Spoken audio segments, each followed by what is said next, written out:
Good afternoon, members. I call the Committee of Supply, Section A, to order. We are now here meeting to consider the budget estimates of the Ministry of Tourism, Arts, Culture and Sport. I now recognize the Minister to move the vote. Thank you, Honourable Chair. I would like to move vote number 44, resolved that a sum not exceeding $186,048,000 be granted to His Majesty to defray the expenses of the Ministry of Tourism, Arts, Culture and Sport Ministry operations to the 31st of March 2026. If I might, Honourable Chair, I'm glad to be here. I'm on the territories of the Lekwungen-speaking peoples, the Songhees and Esquimalt, here at the People's House, the Legislature, for the first of the estimates of this budget. I've observed the estimates process from most seats, pretty much every seat in this room, and it's a process that I enjoy, especially if we're able to ask good questions, and I'll do my best to provide good answers so that we can move forward on the good work that this ministry does. I'm joined with a great team, my deputy, Silas Brownsey, on finance. We've got Tracy Campbell, Nick Grant behind me on tourism, Claire Avison on arts, Kim Lasherity on the sports side of things, and then a whole cast of characters, wonderful people working to support the ministry as questions arise. They'll sub in, sub out to make sure we have the best information available to the MLAs here, and I appreciate the work you have to do. The Ministry of Tourism, Arts, Culture and Sport, I won't go on too long, but I just want to say it's humbling to take on this work as minister, because I know the people who work in tourism, who work in arts, who work in sport, heritage. They get up every morning, sometimes very early in the morning, or work late at night for their love of their communities, the love of their business, their love of their province. And in a time of economic turmoil, of threats of tariffs and the rest, we know how valuable their work is for our communities, and how valuable their work is to provide great jobs, to bring investment into this province, to give people hope, to make people laugh, to help people dream, to help people be more than they think they can be, whether that be on the sports field or in the arts or improving their business and what they do around heritage and the arts. So I'm excited for the questions. Looking forward to the work together to improve these vital sectors for our province. And with that, let's get to the questions. I now recognize the member for Kelowna Mission. Would you like to make any opening remarks? Thank you, Madam Chair. I would like to begin by extending my congratulations to the new minister on his appointment and on his elevation to cabinet.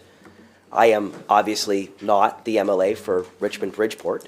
I'm subbing in because she's sick, and this is obviously not my critic role, so I guess it's the minister's lucky day. With that said, I do look forward to engaging in constructive discussions to advance the interests of British Columbians, and I know that upon her return to good health, my colleague is excited to do the same. Our province is currently facing significant economic challenges, particularly with the recent imposition of tariffs by the United States on Canadian imports. Obviously, these measures threaten to reduce our real GDP by $43 billion by 2029 and could result in 45,000 fewer jobs. In light of these developments, around which we're all concerned, it is imperative that we focus on growing sectors that can bolster our economy and secure and grow private sector jobs without being directly affected by such trade barriers. Tourism stands out as a vital industry in that regard. In 2023, tourism generated $22.1 billion in revenue, marking a 12.4% increase from the previous year. The sector contributed $9.7 billion to our provincial GDP, surpassing traditional resource industries such as mining, oil and gas, agriculture, fishing, and forestry. Moreover, tourism employed over 125,700 individuals, reflecting a significant increase. Notably, 92% of tourism businesses are small enterprises that play a crucial role in supporting local economies across British Columbia. Given that tourism services are not subject to tariffs, this sector offers a resilient avenue for economic growth amid current trade tensions. By investing in and promoting tourism, we can mitigate some of the adverse effects of these tariffs, ensuring that our economy remains robust and that employment opportunities continue to flourish. I urge the Minister and the Government to prioritize support for the tourism industry, recognizing its potential to offset the challenges posed by external economic pressures and to help with economic diversification in communities across British Columbia. Through strategic investments and collaborative efforts, we can harness the full potential of tourism to benefit all British Columbians. Thank you, Madam Chair.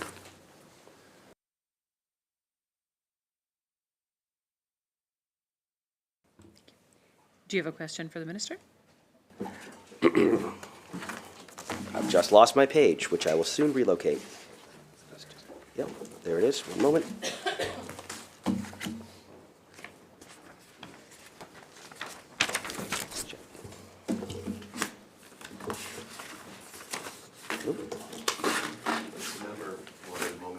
Page I could respond.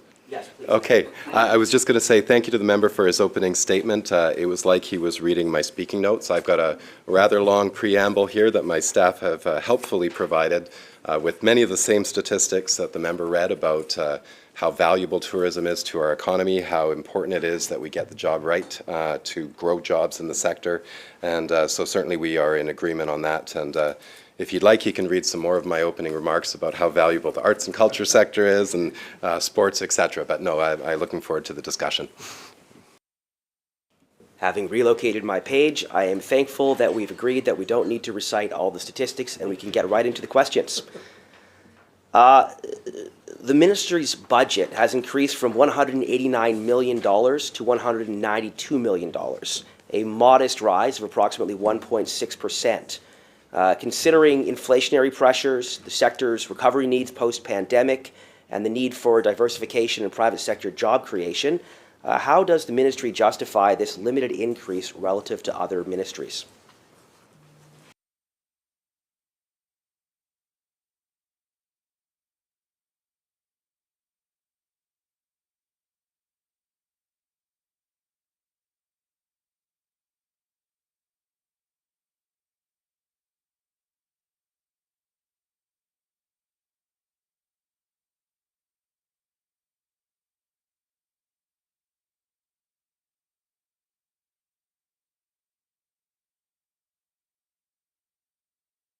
Thank you, Honourable Chair.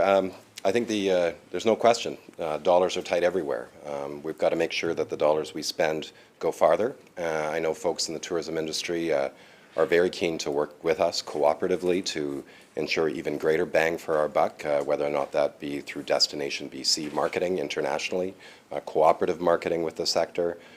Really, in every way that we're working across the whole ministry and to make sure that the dollars generate more dollars, generate more jobs, and generate greater community benefits. So there is a budget lift, as the member mentions, to bring us up to $191.478 million, a net increase of $2.521 million.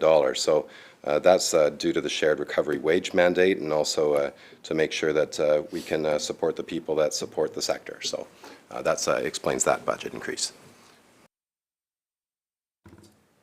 In April 2024, government listed tourism revenue at $18.5 billion.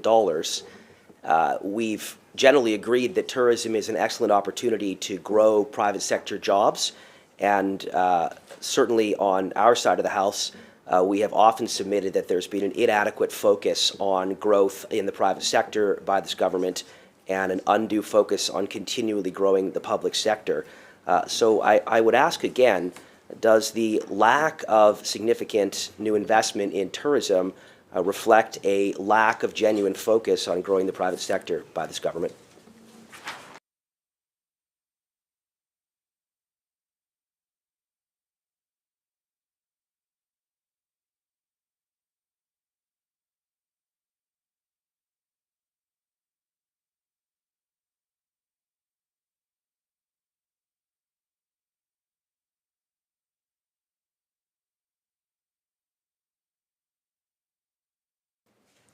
Minister? Thank you, Honourable Speaker. I think there's an important point to make here is that the work we're doing for tourism is in cooperation with tourism communities. And so while the budget that we're discussing here is one part of that, there's also quite a large budget, or quite large budgets, I should say, in communities all across this province, funded through the MRDT to help them in their tourism marketing, to help them coordinate with our province. We have seen considerable growth in tourism in terms of revenues, in terms of jobs, coming out of the COVID pandemic. And I think that's we're just about back to where we should have been when COVID hit. And I think that speaks to the ingenuity, the entrepreneurship, actually a real strong focus within this ministry on supporting private sector job growth, in addition to making sure we're growing revenues to help fund things like hospitals, education, and the other things that we need to fund through our budget. So I certainly am excited at the opportunity to work with our partners all across this province to make sure we get alignment, we get better coordination between the province. Amber Alert. Okay. So, well, glad somebody got it. Yeah, no, thank you. Those are important things to be aware of. But yeah, just to say that we're keen to support the sector to grow. Certainly the member probably saw we're on a track for growth, and certainly I've been making it clear in every communication I have with our team, with the broader public out there. We're looking for those ideas to grow the sector, to grow tourism, to grow the jobs there. Had a great roundtable last week with industry leaders looking at these issues, looking at what some of the challenges are, looking at what pathways are to solve those challenges. And I'm eternally optimistic. You'll find that about me. I'm tight on money, but generous in optimism. So I think those are good combinations in this ministry, and hopefully we'll continue to see a pathway to stronger growth and a greater return for the public. Member for Kelowna Mission. Thank you. At a high level, we recognize the importance of partnership and collaboration, but let's dig into some more specific areas of concern. The BC Arts and Culture budget is increasing from $41.417 million in 2024-25 to $41.646 million in 2025-26, a mere $299,000 increase, or 0.55%. This minuscule adjustment fails to keep pace with inflation, meaning arts organizations are receiving less funding in real dollar terms than before.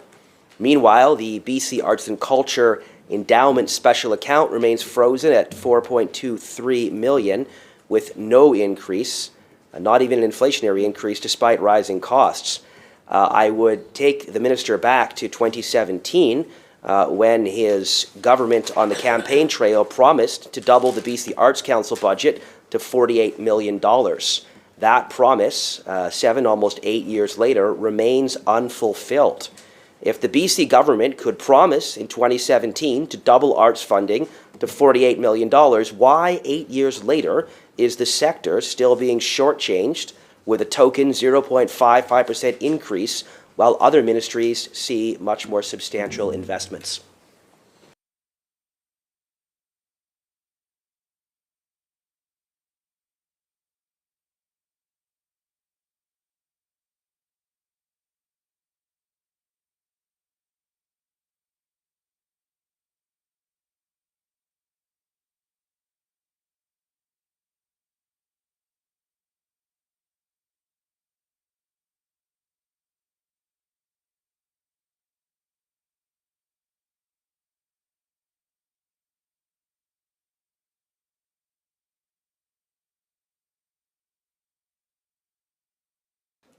Minister. Thank you, Honourable Chair. I think it's important that we recognize the history of this. I think I was sitting on the opposite side where the member sits today. I remember back to 2009, 2010 when the Arts and Council, BC Arts Council budget had been about $20 million, and then it got cut by the then BC Liberal government. I think I believe the Conservative leader was sitting at the cabinet table at the time to $10 million. We're now over $40 million. When we started, 2017, it was about 21 million. So we have doubled the budget because you've also got to consider we now have an arts and culture infrastructure fund, which is funding arts and culture infrastructure. We've given large support for our festival sector, for our heritage sectors, huge support and infrastructure dollars for the Chinese Canadian Museum, for example, the Jewish Community Center, for example. So we've more than doubled in that sense, and I'd also say that we used to be last in Canada in terms of per capita investment in the arts. We're now number 1 or number 2 in all of Canada for investments in the arts, so we've come a long way. It's not been easy. arts and culture was not a priority of the former government. We had to claw back what we could, and now we've greatly increased the amounts of investment in the arts. And in fact, I hear in the sector all the time that yes, times are challenging because of inflation, but thank goodness that we've made the investments we have because they've made a real difference in the sector. Member for Kelowna Mission. Thank you. This isn't question period, so let's save the under the last government stuff and focus on the 8 years in which this government has been in charge and what it has and has not done. So since the question wasn't answered, I'll ask again. When will the minister fulfill his government's 2017 promise to double the BC Arts Council budget?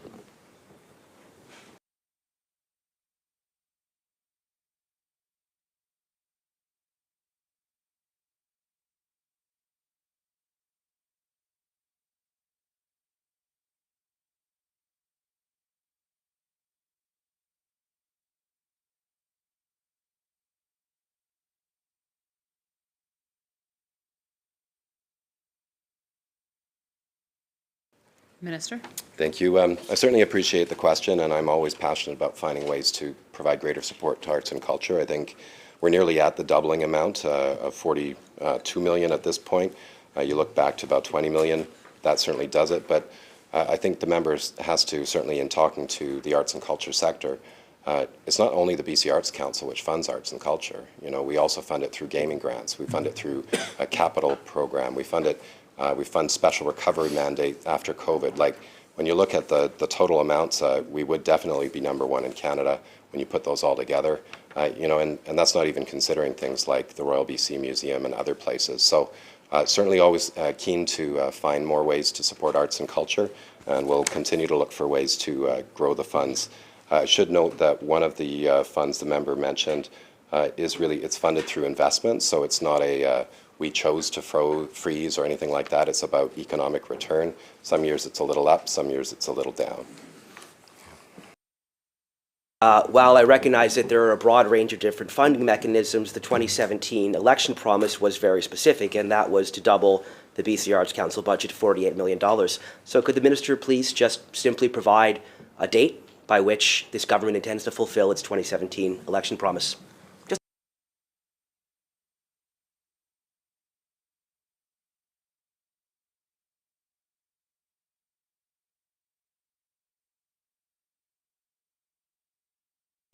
Minister. Thank you. I'm sure I'd get into some trouble with the finance minister if I decided to set future budgets for the Minister of Finance. And so I think the member knows, he's been around this place in various roles long enough to know that future budgets are decided at future times.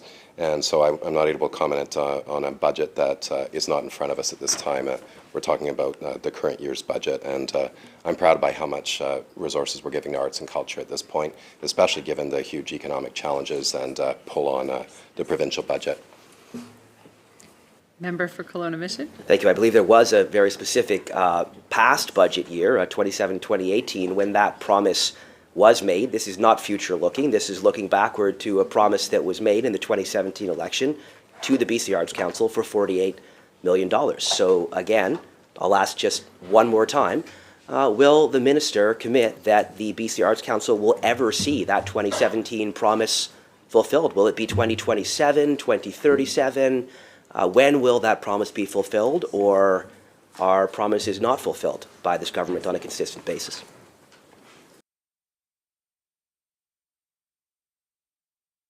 Chair, you know, if you talk to the arts sector, they will tell you that having a government that has made us #1 in Canada, #2 if you look at Quebec, in terms of investments in the arts over the whole of government, they'll say they're proud of that. They'll say that this is a good thing to have in a government. They'll say that they're glad that they have a partner in government that listens to them, that works with them, that finds multiple ways to support arts and culture, whether it be through the BC Arts Council, the gaming grants, infrastructure funds, special funds that we've created, destination events program, and others, because we know the value of arts and culture in our communities. That's why we support it. That's why I stood strongly in opposition in the past to cuts to arts and culture, and that's why I'll continue to look for ways to grow investment in the arts and culture. The member might not know, but prior to politics, I worked in the arts, so I see the value. I've lived the value. I've understood how important it is to have a strong partner in the provincial government, in philanthropy, whether it be at a city level, whether it be at a corporate level. And so I'll continue to work with the arts sector, but indeed with the broader partners we have across the province to find more ways that we can support arts and culture in this province, because our government believes in it. I'm glad the member is asking questions about arts and culture, because frankly they don't get a lot of attention in politics. Some argue we shouldn't fund arts and culture at all. I've seen that point of view. I've heard that point of view from some. I certainly don't subscribe to it, because I know it generates great jobs. It helps us dream. It helps us understand each other, see each other, learn our province's history.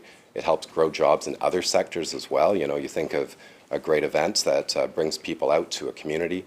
That generates jobs in the hospitality and the service sectors as well. And it really fits within the work we're doing around tourism growth too. So looking forward to broad support for arts and culture and continued support for strong investment in it.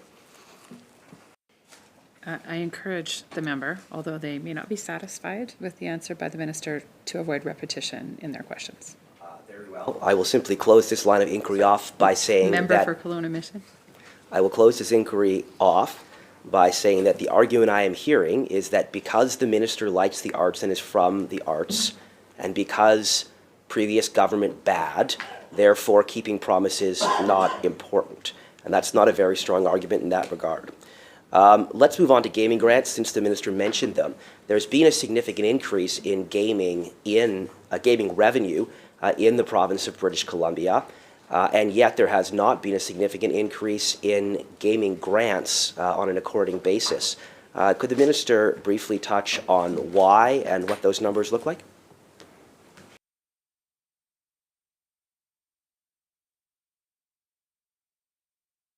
Minister? Thank you, Honourable Chair.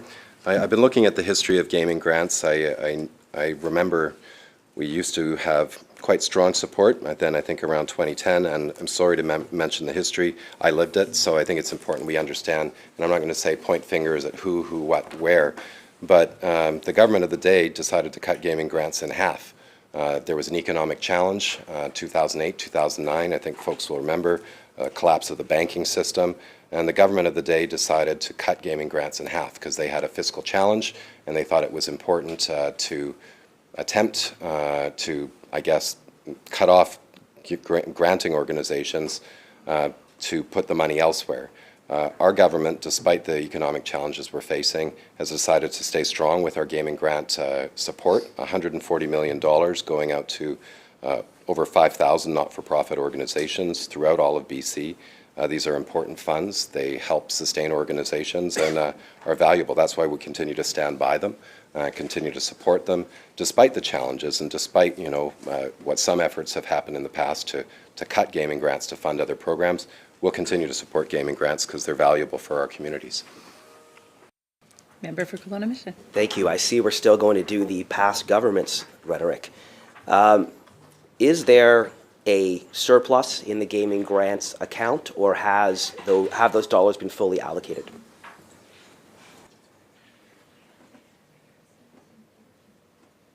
Minister. Thank you. The gaming grants budget is fully allocated every year.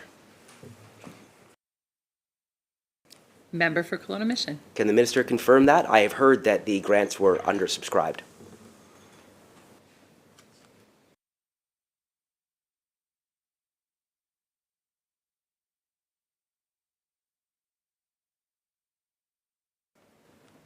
Minister. Thank you. No, I think indeed community organizations value these dollars just as we do, and they are fully, the funds are fully allocated every year. Member for Kelowna Mission. Thank you. Could the minister please describe any changes in the formula driving the available funds for gaming grants vis-a-vis the revenues derived from gaming in the province of British Columbia, and whether any of those revenues are going to different places than they used to, or whether the relationship between gaming revenues and gaming grants remains stable relative to past fiscal years?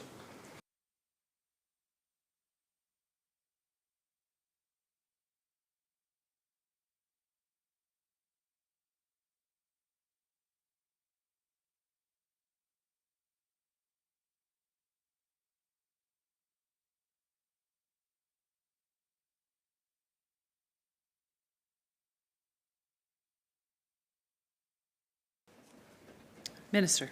Thank you. I think I understand the question. There has been no change in our formula funding and how we fund gaming grants within this ministry, so I think that answers the question. Member for Kelowna Mission. Let's move on to a different subject, the tourism sector strategy.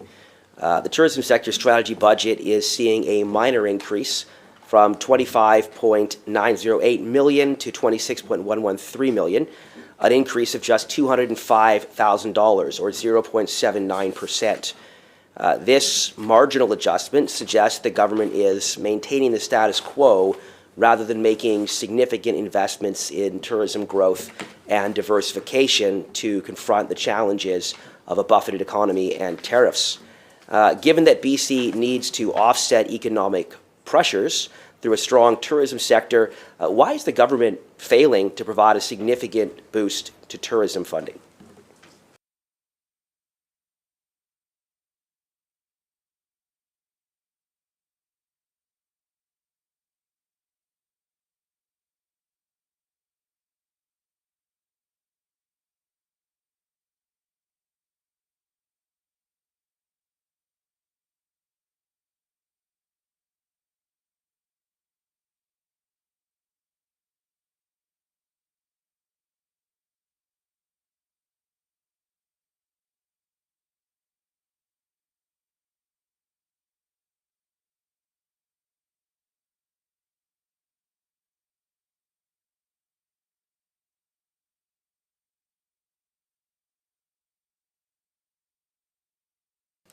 Minister.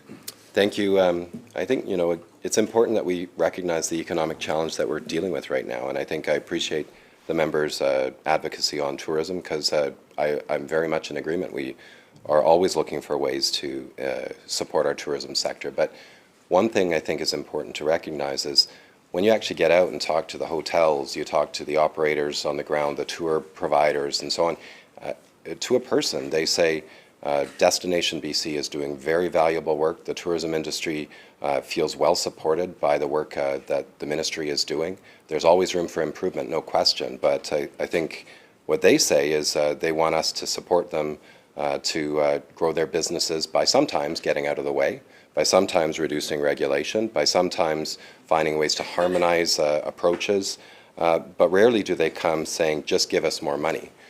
They say they want better results out of the money that they do spend. Obviously, we all do.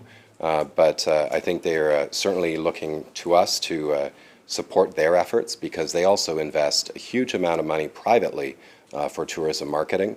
They're certainly on top of this, as is Destination BC, for around the shifting markets, the question of whether or not Americans are going to come to BC. We certainly hope they do, in even greater numbers than they have been. The sector has been growing year over year because our product is so good, the people that provide it are so good, and the approach to welcome people and invite them to come see our incredible province is also working. So certainly keen to hear ideas for improvements and always interested in hearing from the sector, the member or others around areas they think we can see improvement.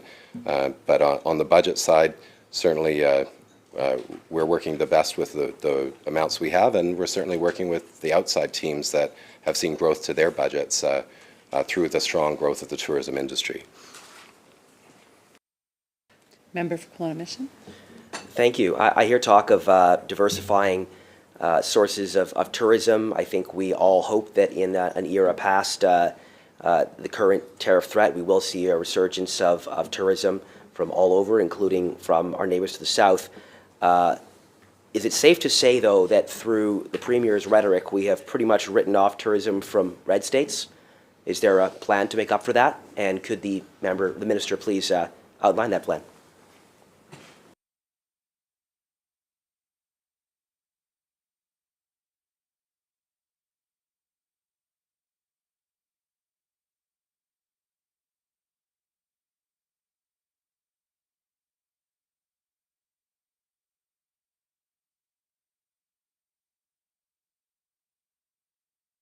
Minister.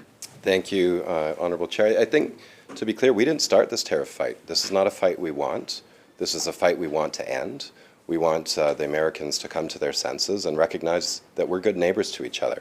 that we have a shared border, a shared family in many ways, a shared journey. And so to every American who's tuning into this channel right now, I'm sure there's lots.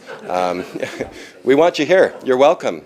Beautiful BC, supernatural British Columbia. We'd love your business. No matter what state you're from, come to BC. We'll welcome you.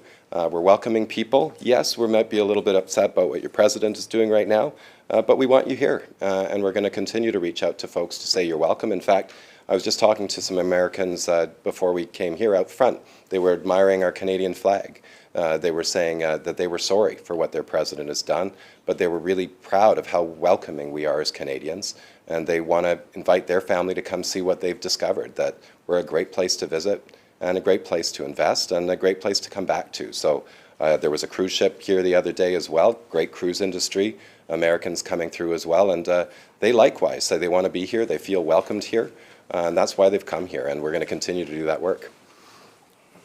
Member for Kelowna Mission. Thank you very much. Touching on the cruise industry for a second, one issue we've heard significant concerns around is the effect of drug-induced urban disorder in both Vancouver and Victoria on worsening the tourist experience for cruise tourists and discouraging cruise lines from continuing to invest in making stops in Vancouver and Victoria. Can the minister outline on a quantitative basis any indicators as to what effect the NDP-induced drug disorder has had on cruise tourism to Vancouver and Victoria?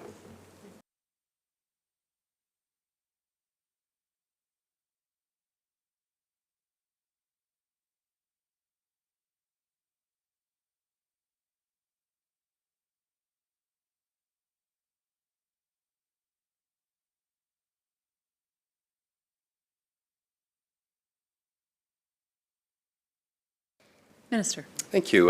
Certainly we want everybody who comes to BC to have a good experience, whether it be downtown, whether it be backcountry. We want them to feel safe. We want them to feel welcomed.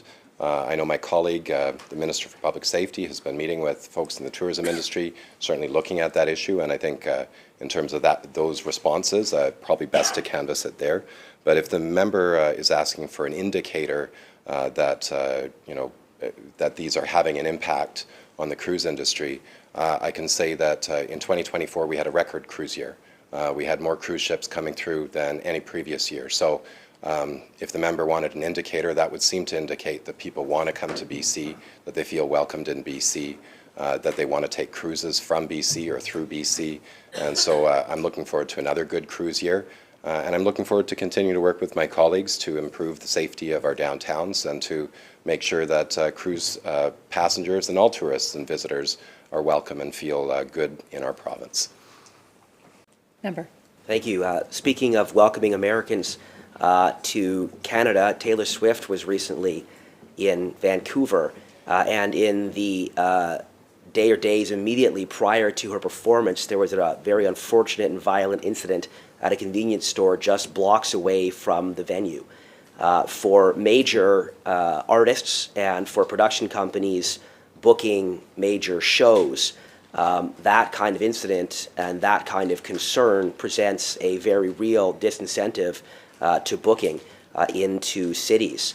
Again, can the minister share any anecdotal or quantitative evidence around the impact of downtown disorder in resulting in less major shows in places like Vancouver that are major tourism draws?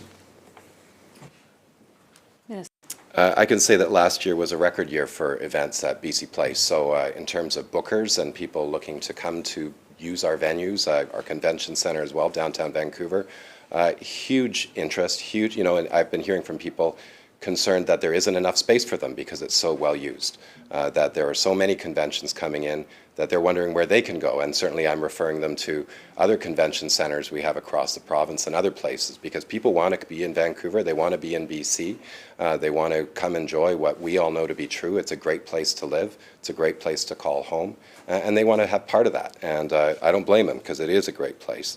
So certainly in terms of the Taylor Swift event, those were huge numbers for downtown Vancouver. A huge shout out to the Downtown Vancouver Business Improvement Association. Sorry, was that Taylor Swift over there? No. Okay. So anyways, you see, the magic of Taylor Swift is still with us in the room. People want to dance, you know. So I'll shake it off and we'll get back at it. But no, it was a great event. My understanding is the producers of that event wanted to come to BC Place because both of the improvements that have been made, but also because Vancouver is such a welcoming place to host an event like that. And that's why she ended her tour in Vancouver, because of the hospitality we provide. And it was a great way to cap off a really, really successful year. 2024 was a great year for events. 2025 is shaping up to be a great year for events and conventions in Vancouver and across the province. I think the Web Summit, you know, thousands of people coming in, staying in our hotels. Sorry, some people are having some technical difficulties over there. Turn them off or leave the room. But no, it's good news. I think certainly we see the benefit of those kinds of events in our province, and we'll continue to try to attract them here and make sure that they feel welcome while they are here. Member. Thank you. I think we're all Swifties now. Certainly my 6-year-old daughter insists on listening to Taylor Swift every morning in the car on the way to school. Sensitive question. Could the minister please provide a list of any members of Executive Council who received complimentary tickets to the Taylor Swift show?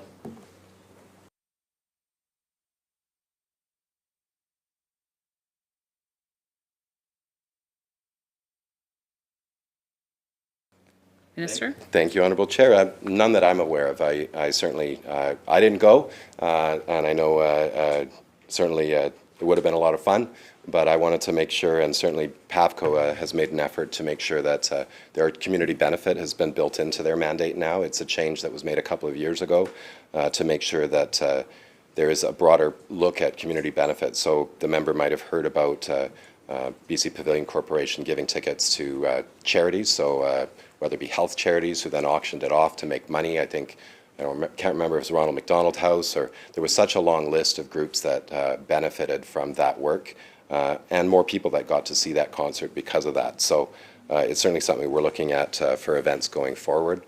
How do we make sure there's a stronger community benefit, and that we're seeing the best return for the public? Member. I assume, based on the confidence from the minister, that he'll have no problem providing a list of all the organizations and individuals who received those tickets. Minister. Thank you. I don't have that information with me right now, but certainly I can ask the BC Pavilion Corporation to provide a list of who got those charity packages to donate for the Taylor Swift show. Not a problem. Member. Thank you. And when can we expect that?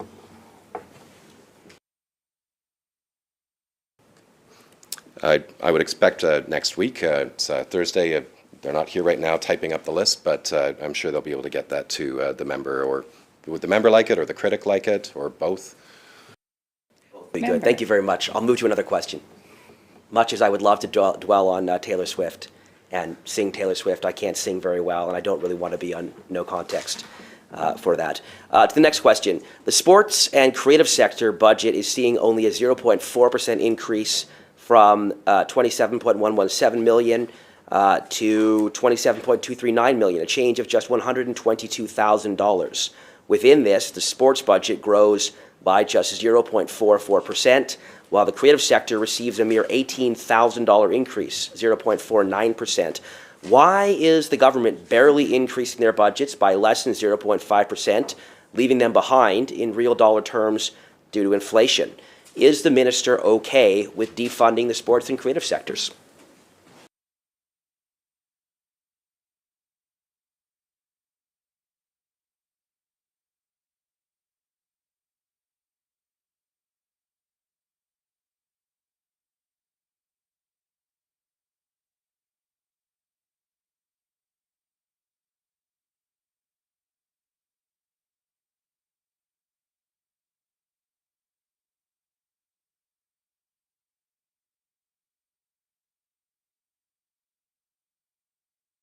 Minister. Thank you, and yes, absolutely, there will only be 6 staff behind me, Honourable Chair. 5, sorry. Yes, I count them 5, one hand, not 6. I I appreciate that. I think certainly when it comes to sport, when it comes to the creative sector, we're proud of our investments. You know, I don't think it's defunding to provide over $50 million to the sports sector. It's hardly defunding to provide over $130 million on the arts and creative sectors. You know, it's actually strong investments, and I think it's interesting. I know we're into the estimates process now. Some of the arguments that I heard not that long ago in the legislature around this budget, where we needed to cut the budget, that we were spending too much, and now we're in this room, we're not spending enough. So I'm proud of what we've done. I'm proud of the effort the team makes to make sure the dollars go farther, because there's only so much money in the world, and it's easy to say just spend more, spend more, spend more. We're also saying we need to spend wisely, and that we need to make sure that the money goes as far as it can go, because in the end, it's the public's money.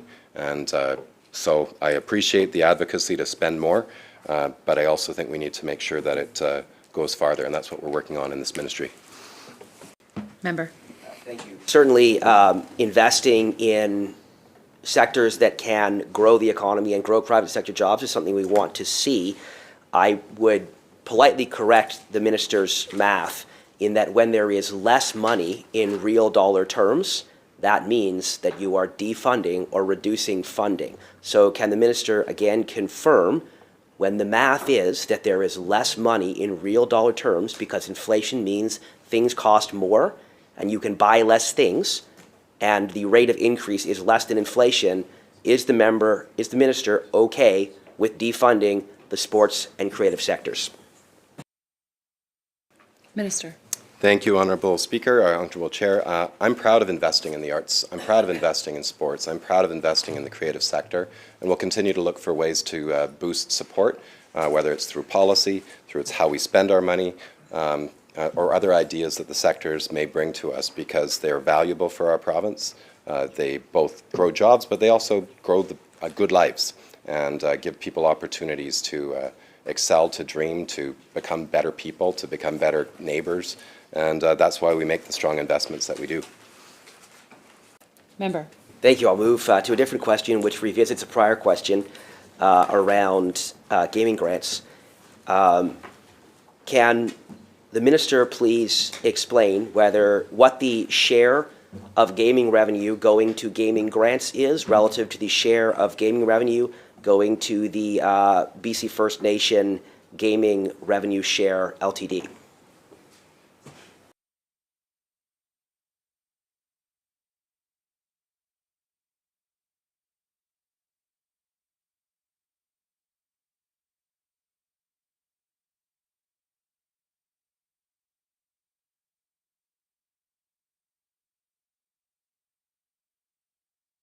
Minister. Thank you. I understand the question. I think the appropriate place for that question is likely the Ministry of Finance, as that special account the member mentions is not under this ministry.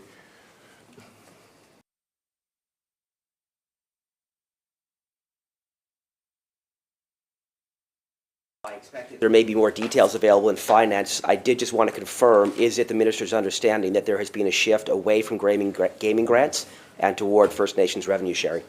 And to what extent, numerically?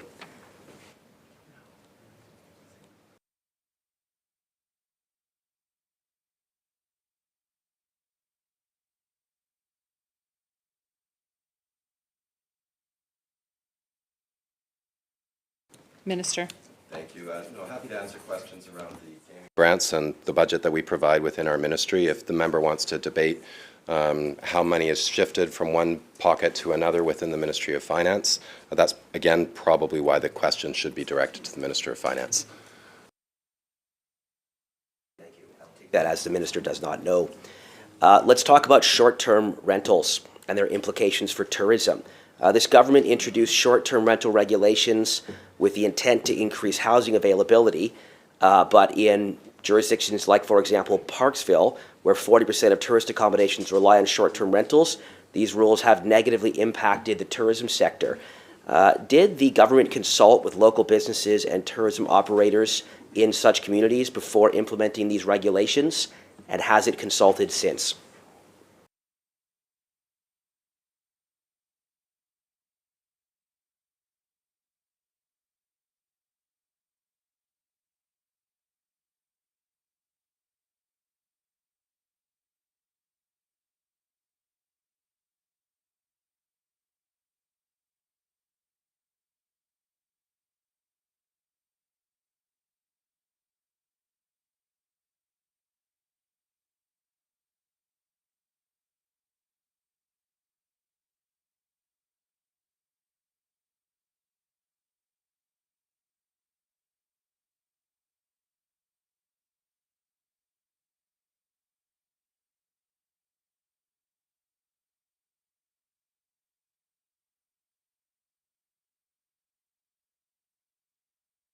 Minister. Thank you. Certainly the short-term rental legislation, that's housed in the Minister of Housing. So in terms of how the legislation was created, in terms of how the regulations work, and why they made one choice or another, those certainly would be best asked of the Housing Ministry. But I can say that certainly I understand there was consultation with a number of the venues, sorry, not venues, with a number of the municipalities. And in fact, there's been some communities that were exempted from the short-term rental rules that have instead decided to opt in. So they were not in there. Communities like Tofino and Osoyoos were exempted, but they've now opted in to build their community housing supply, even though they're also large tourism communities. But certainly, we're always interested in hearing more advice and speaking to people, as I know the Housing Ministry is, around these rules. It was trying to balance out that the issue of needing long-term housing supply. I think certainly in Tofino and Osoyoos, we heard from hotel providers, sorry, not hotel providers, but tourism operators who said they couldn't find any housing for their staff. And so I think that's why those municipalities opted in. But for more detailed questions, certainly the Housing Ministry would be the place to go on that. Member. Thank you. I'm not looking for housing policy answers. I am looking to understand the implications on tourism. I do represent a riding that has been materially impacted by the short-term rental rules that have been imposed on our tourism sector. So I will continue to ask questions about this subject. What is the government's plan to address the decline in available tourist accommodations due to short-term rental restrictions?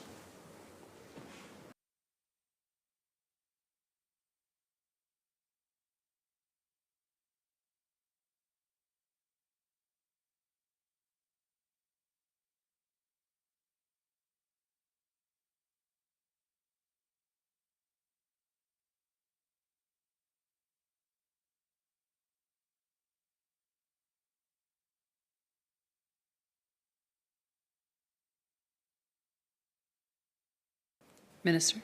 Thank you. Certainly happy to talk more about this with the member longer term. I think there's to get a better understanding of what he's referring to, because the statistics I have show that hotel capacity in Kelowna, for example, was and in the region was around 57%. So that there was capacity for visitors.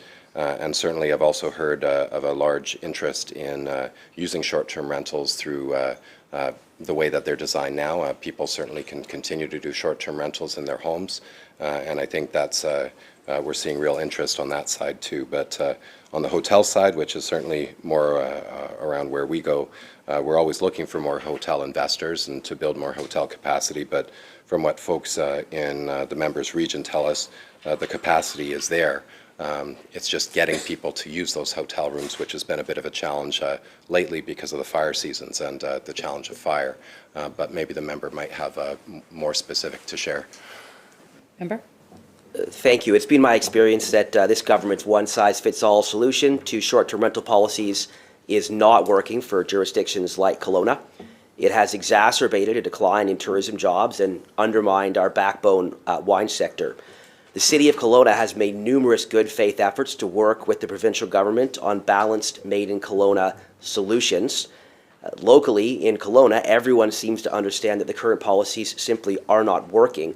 In particular, there are concerns with the province's refusal to follow the city's request to carve out purpose-built short-term rental buildings in specific short-term rental zoning that were developed, built, and sold on the basis of being short-term rental.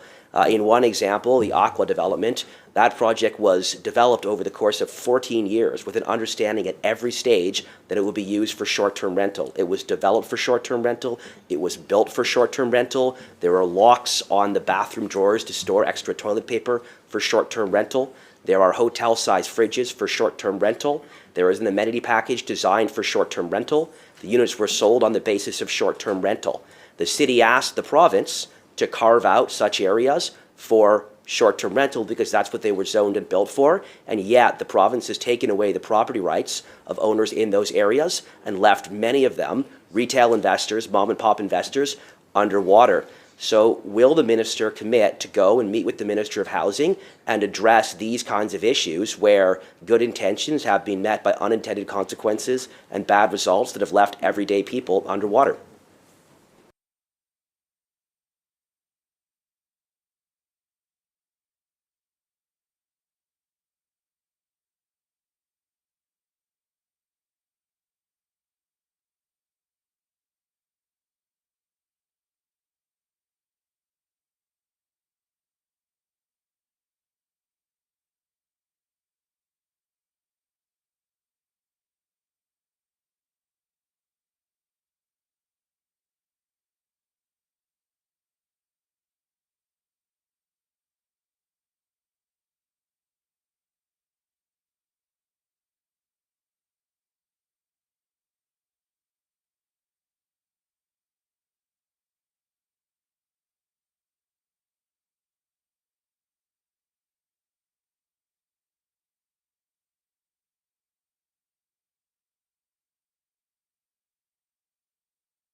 Minister. Thank you, and thank you to the member for his passion and for bringing his advocacy to the floor on this issue. I think whether it not be an issue like this or issues that were raised last week in our ministry roundtable with, I think it was over 40 tourism leaders from across the province, and then a conference of over 500. We'll always raise issues with other ministries that are challenging for tourism. So certainly happy to learn more from the member. I think I am interested in that question. He said there was a problem of lack of capacity, but I'm trying to understand that versus the hotel rates, which are pretty low for the Okanagan. I think 57% is not bad for a hotelier, but I think it has been a bit soft the last couple of summers, and that's in part the wildfire impacts, the hangover of COVID, ongoing economic uncertainty. But I'm hoping that this summer, fingers crossed, knock on wood, and all the rest, is a good summer for the tourism sector in the Okanagan, because a lot of people want to come to BC now. They've canceled their trips to the United States. They are booking. They are making calls. Certainly I've heard from hoteliers and tourism operators across the province who are getting new interest from people who have not considered coming to BC before, but are now deciding. I think in one of them they said, well, BC's Canada's Hawaii. I went, okay, well, it's just BC to me, and a great place to be. But please come on over, and hopefully that helps grow the tourism industry in the Okanagan as well. And I look forward to further discussion with the member. Member. Thank you. I would note it's not just my advocacy. Throughout the entire election campaign, every local NDP candidate called for a made-in-Kelowna solution for short-term rental. Some of them even claimed that they had met with the Premier, and he had agreed to discuss that further. He then went on TV or on a podcast in the middle of the election and poo-pooed any such suggestions from his own candidates. So bear with me because I'm a little bit confused here. Could you help me understand whether the position taken by multiple local NDP candidates in Kelowna in writing and on record were accurate, or were they inaccurate, Minister? I remind the member that vote 44 is what is under debate. Please ensure your questions are relevant to the vote. If you'd like. Absolutely. As it relates to the future of short-term rental and its implications for tourism in my community of Kelowna, could the minister please explain whether the commitments made by NDP candidates running for election in the last election were an accurate reflection of the policy and thinking of this government, or whether the policy and thinking was something different from what local candidates were committing to repeatedly in writing and on film?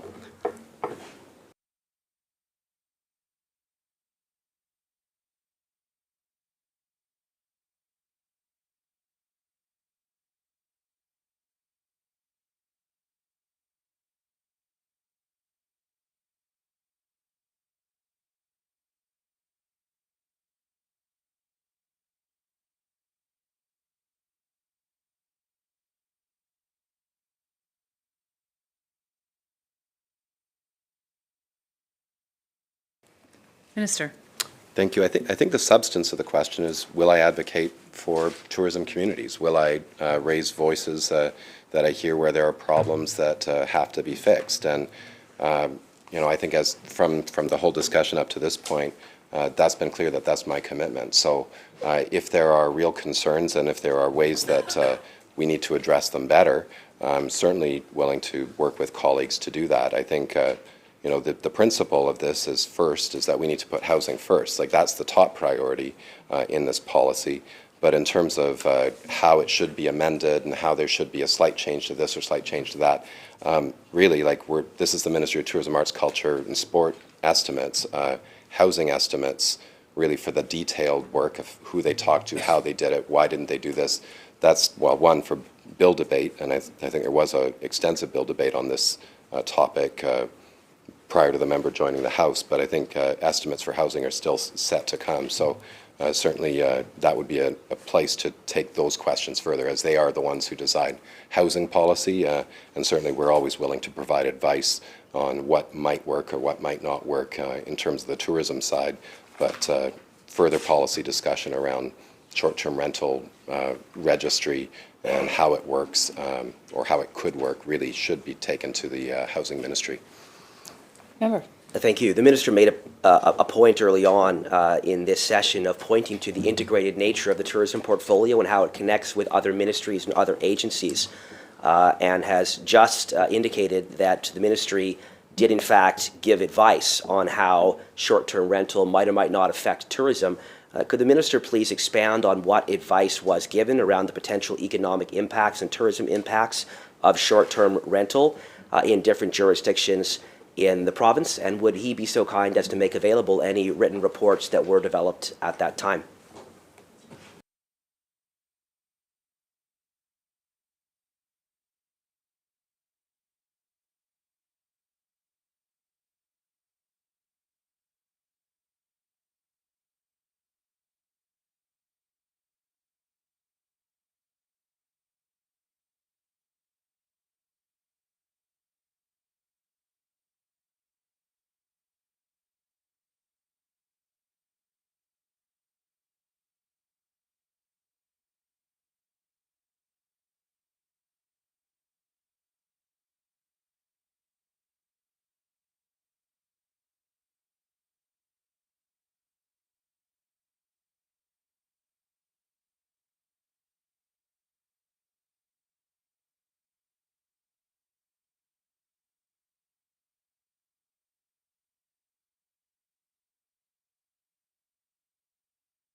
Minister.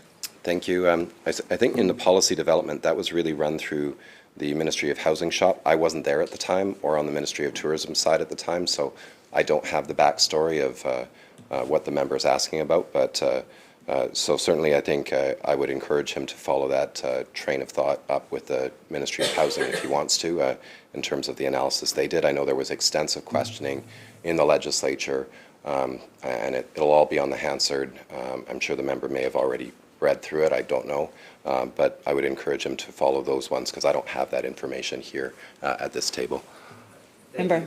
Thank you. Again, the Minister did specify that his ministry provided advice to the Ministry of Housing with regard to short-term rental. Will the Minister commit to provide any and all advice provided under his tenure or the previous minister's tenure to the Ministry of Housing with regard to the economic impact? And if there was no advice actually provided or no economic analysis undertaken, will the Minister accordingly let us know that no such analysis was actually undertaken before this very economically significant policy was introduced? Minister. Thank you. The advice I provided on the short-term rental registry, which was recently launched, was to make it easy, make it simple, make it so that somebody who wanted to rent out their home or their basement of their home could do it in an easy way. I certainly know that there are a number of people, whether it be in the Okanagan or other parts of the province, who are doing that. So in terms of our consultation on the short-term rental registry, that was our message, was make it easy to do, keep the prices low, give people a benefit bonus if they sign up early, because we want people to be all level playing field, one platform, that it's easy to understand, that people know how to do it, and that's the advice that we provided to the Ministry of Housing. Member. Thank you. The minister appears to be answering a different question than the one I asked, which is what advice was provided on the imposition of fundamental short-term rental policies, not the registry?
Minister. Thank you, Honourable Chair. So I think we need to be clear that there are still short-term rentals in the Okanagan. There's still short-term rentals across the province. The question I asked the member is trying to understand, with hotel rates at 57%, the member seemed to suggest that tourism was struggling in the Okanagan because there wasn't capacity. In fact, the numbers continue to be good. They're a little softer than they normally are.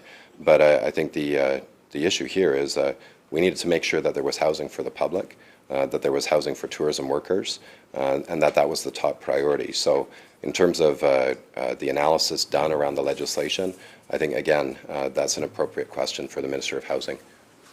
Member. Sorry, but that's not good enough. The minister has just huddled with his staff for 3 minutes and come back with absolutely no answer whatsoever. The question that I asked again was whether or not any economic analysis was undertaken by this ministry prior to the implementation of short-term rental restrictions. Yes or no, simple question. Member may not enjoy the answer to the question, but members are encouraged to avoid repetition.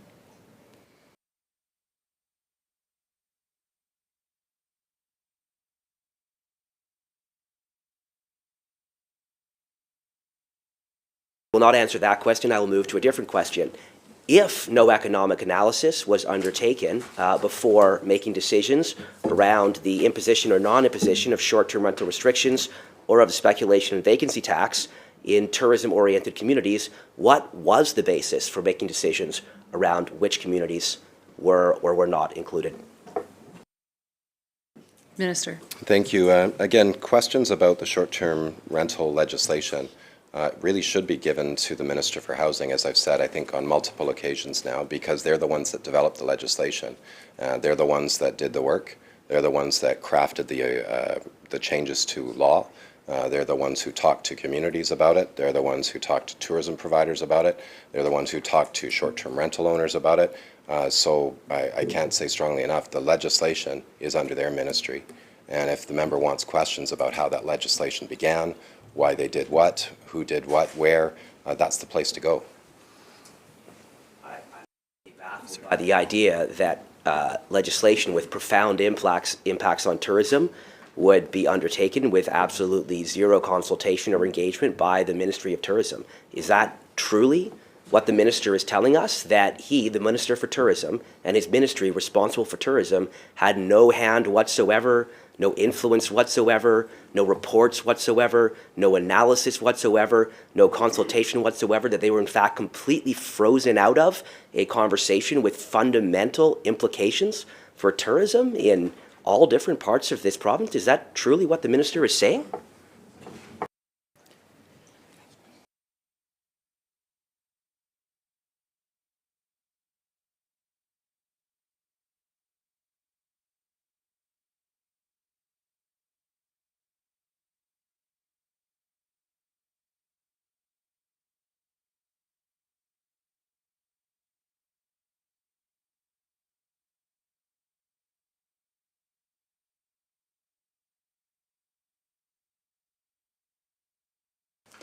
Minister. Thank you, Honourable Chair.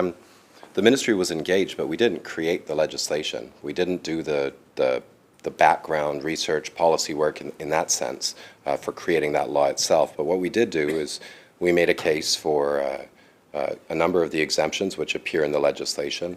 For example, I think it's Predator Ridge and Vernon area exempt on that side. I think there's certainly, there were changes reflected in the legislation, but I wasn't the minister when the legislation was crafted, so I can't speak to all the back and forth the ministers may have had at the table at that time. I wasn't there, but I can certainly say that we've heard from a number of tourism communities who wanted to be added in. They were concerned that they had been exempted. So I can speak to that side, but I would say on the legislation itself and why the ministry made certain choices after we had made our suggestions, you'd have to talk with the ministry itself. Member. Thank you. The minister may not have been the minister, but he has the entire ministry staff sitting behind him. Surely he can ask them how the ministry was engaged or was not engaged in the process. Could the minister please describe exactly how, not just a broad term, exactly how the ministry was engaged in the analysis and consultation that went into shaping this policy? Very simple question.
Minister. Thank you. My understanding, and I think the member probably could look it up, is the Ministry of Housing's argument very much, and the government's response has been where the housing pressure is greatest, that's where the decision around short-term rentals was made, where there is the lowest vacancy rate, where there is the highest pressure. There have been certainly, we argued for exemptions around mountain resorts, areas that rural parts of the province, communities like Tofino, like Osoyoos, but in the end, they wanted to be part of this, and so they signed on, and so there was changes to make sure that folks could sign on. So in terms of how legislation is crafted, bill by bill, amendment by amendment, clause by clause, on this one, that was handled through the Ministry of Housing, but certainly we provided the advice we could, and they acted as happens in governments.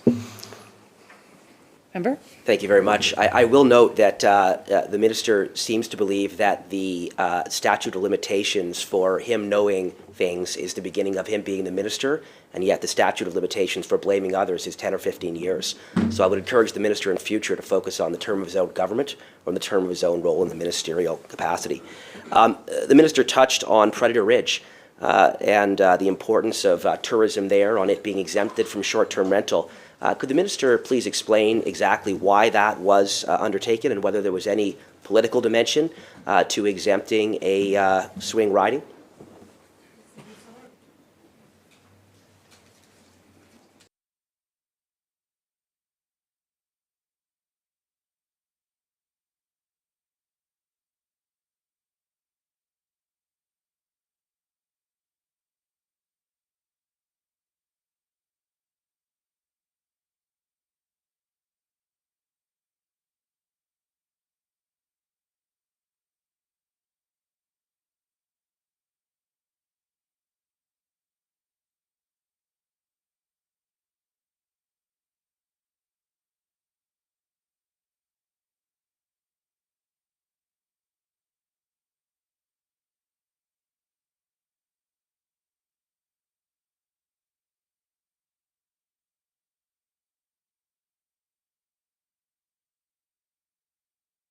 Minister. Thank you. My understanding is that there are a number of resort communities that have been exempted. I think Preda Ridge was one of them, but Whistler and a couple of others. And that's really looking at housing that would not be able to be made long-term housing because of the location it is. But for further discussion on why exactly the ministry decided one versus the other, that would be best set at the Ministry of Housing. Member? Thank you very much. The reason I ask, of course, is that on numerous occasions, the basis for such exemptions has been stated as creating tourism jobs. And in fact, creating strong tourism jobs at Predator Ridge was cited in a letter that circulated around Predator Ridge on October 7th, 2024, in the middle of the most recent provincial election. The letter said, thank you to the Minister for Vernon Lumby for her advocacy on behalf of her constituents, and to Brad Pelletier and the Mayor of Vernon for helping bring this unique situation to our attention. I agree the resort nature of Predator Ridge means it should have an exemption to BC's speculation and vacancy tax, similar to Big White and other resort communities. I'm looking forward to working with you after the election to fix this and ensure we create strong tourism jobs at Predator Ridge while preserving homes in the city of Vernon. And it's signed by the Premier. And I'll note that this was circulated in the middle of the election in Predator Ridge. So could I just get an update on what the state of play is there on exempting Predator Ridge from the speculation and vacancy taxes to create tourism jobs, as the Premier indicated he wanted to do during the election?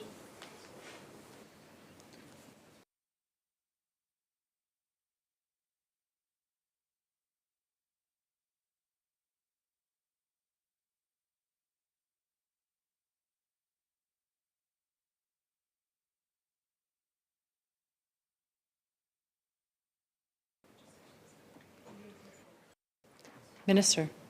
Sorry, I'm just trying to understand. I think the member was talking about the speculation and vacancy tax. Is that correct? In which the Premier specifically states that he wants to exempt Predator Ridge from the speculation and vacancy tax in order to support tourism jobs, which is very much this minister's portfolio. And this letter was circulated in the middle of the election to residents in Predator Ridge. So I just wanted to understand whether there was a more detailed strategy around supporting tourism jobs in Predator Ridge that came with this, or was this merely another election promise? Perhaps the minister can dig into the robust policy analysis behind this announcement and convince me that it was anything other than an attempt to not lose that riding in the election. Member is reminded to wait for recognition from the chair before continuing.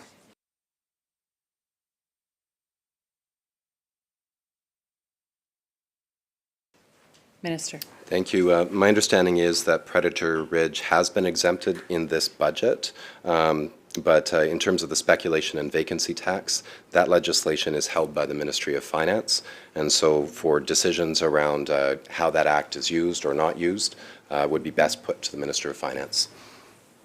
Thank you very much for the chair. Would the minister Member. to this? Member. Through the chair. Would the minister please explain whether any studies of any sort were undertaken that would support the Premier's position with regard to Predator Ridge, and if such studies were undertaken or such briefing notes were produced or any advice of any materiality was provided by tourism to the Premier to support this position, would the minister be so kind as to make that available, say, next week? Member. Question has been asked and answered. Next.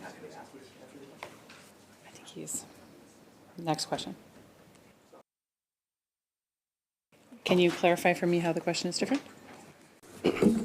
I'd be happy to clarify how this question is different. I'm asking specifically whether any material advice was provided to the Premier that would substantiate the claim he made in a letter that was circulated during the election in order to understand that it is based in policy and not in politics. I think it's a very different question than the question asked previously. I can see that the minister is conferring with his staff, and I assume that as he has previously been very forthcoming in providing materials, he'll be more than happy to provide these materials.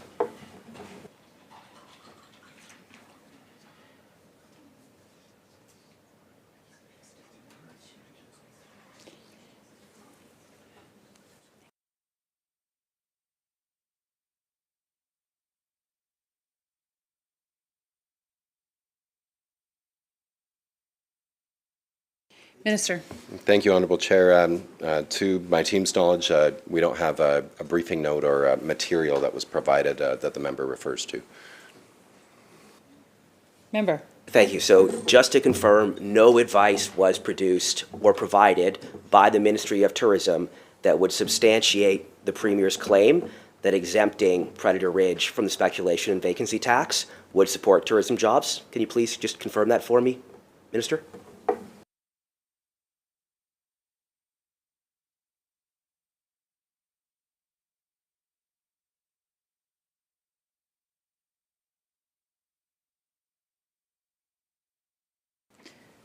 Minister. Thank you. To be clear, no materials were provided from this ministry, but there may have been materials or information provided from other ministries. It's not our legislation, and so I would direct the question. Hopefully, the member will take that up with the Ministry of Finance if he wants to.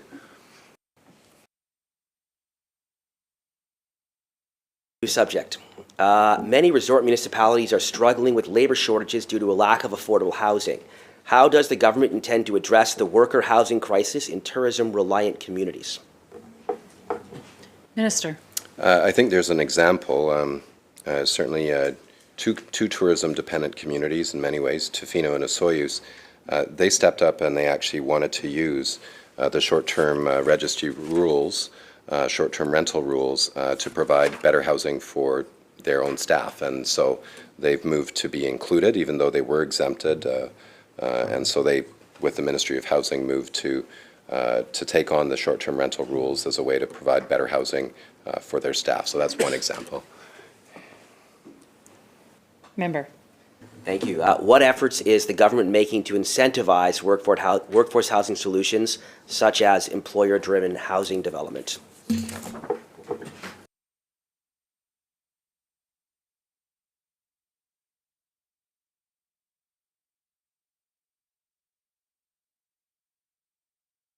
Minister. Thank you. Another example would be through our master development agreements we make with mountain resorts. We actually require a certain number of beds per employee in the master development agreement, so it can't all just be condos for sale. There actually has to be workforce housing built into those agreements. Member. Thank you. I'll move to a new topic. The BC NDP government committed to establishing a South Asian Canadian Heritage Museum or Cultural Centre during the 2020 provincial election and reaffirmed this commitment in the 2020 and 2022 mandate letters for the Minister of Tourism, Arts, Culture and Sport. In October 2023, the BC government launched a province-wide consultation to determine location, structure and scope. In December 2024, Surrey City Council unanimously passed a motion to collaborate with the province.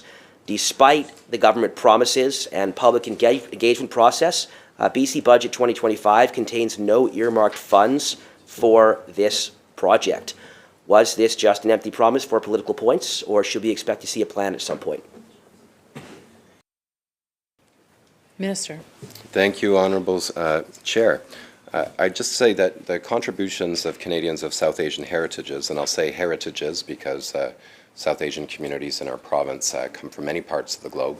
In my own family, certainly that would be Fiji, but I know certainly whether it be India, whether or not it be down in the Caribbean, like there are many South Asian communities in our province who have sometimes similar, sometimes very diverse backgrounds, even within India itself, for example.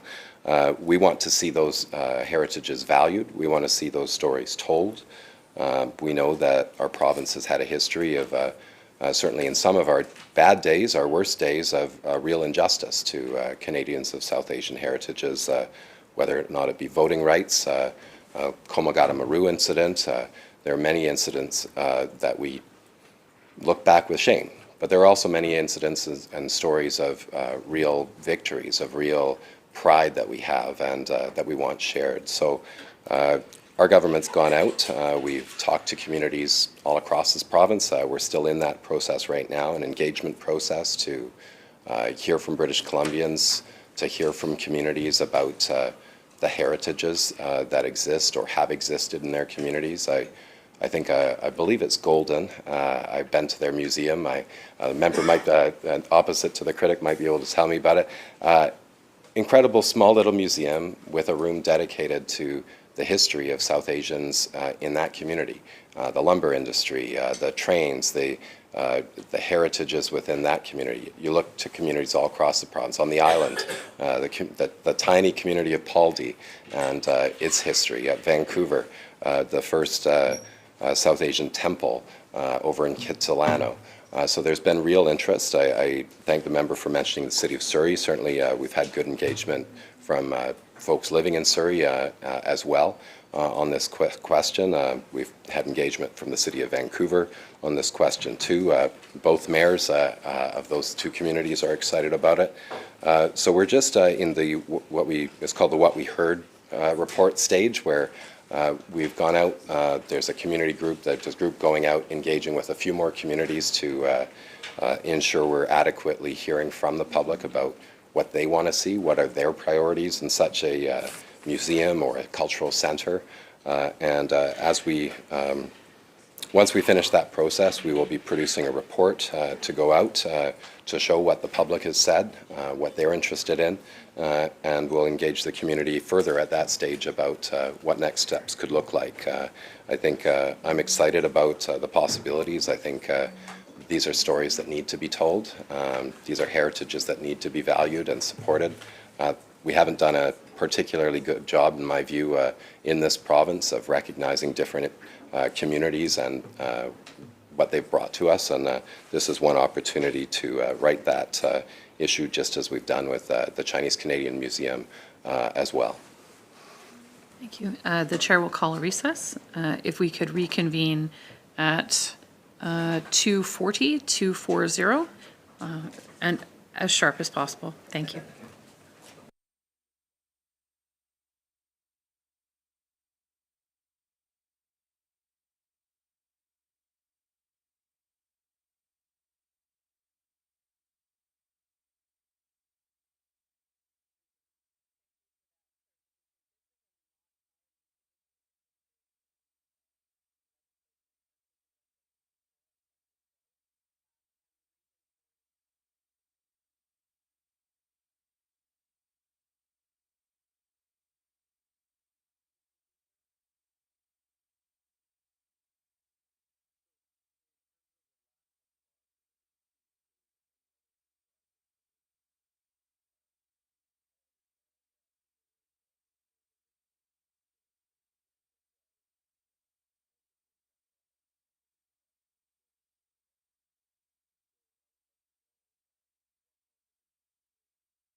Good afternoon, everyone.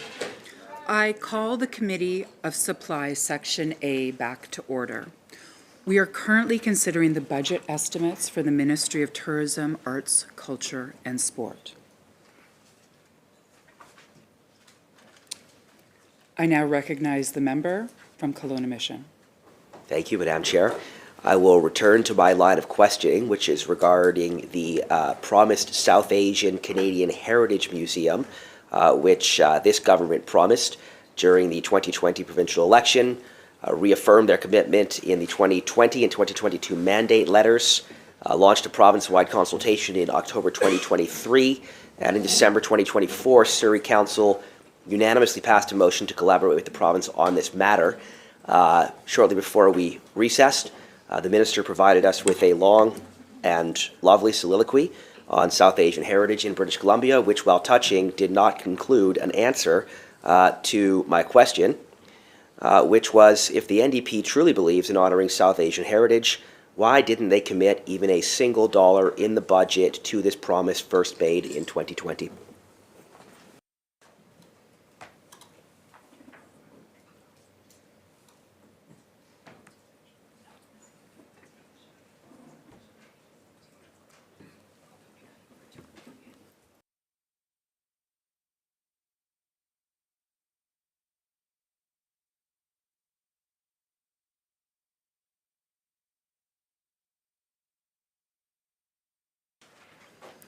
The Minister of Tourism, Arts, Culture, and Sport. Thank you, Chair.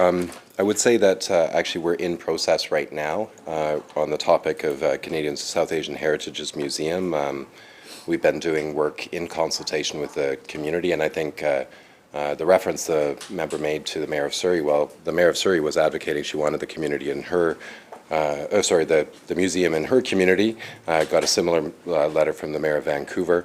But that's because we were in the process, and we are continuing in that process to engage with community members, to ask them for their feedback about what it should look like. You know, there are different kinds of museums, there are different kinds of cultural centers, their functions, their use.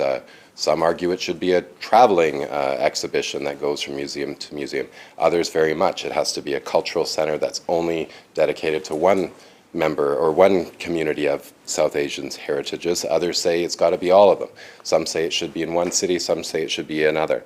So we're in the process of gathering those voices. There will be a report released in the months ahead to share those voices and work with the community on what the next steps are. But I should be clear, this is a project that is from the community for the community.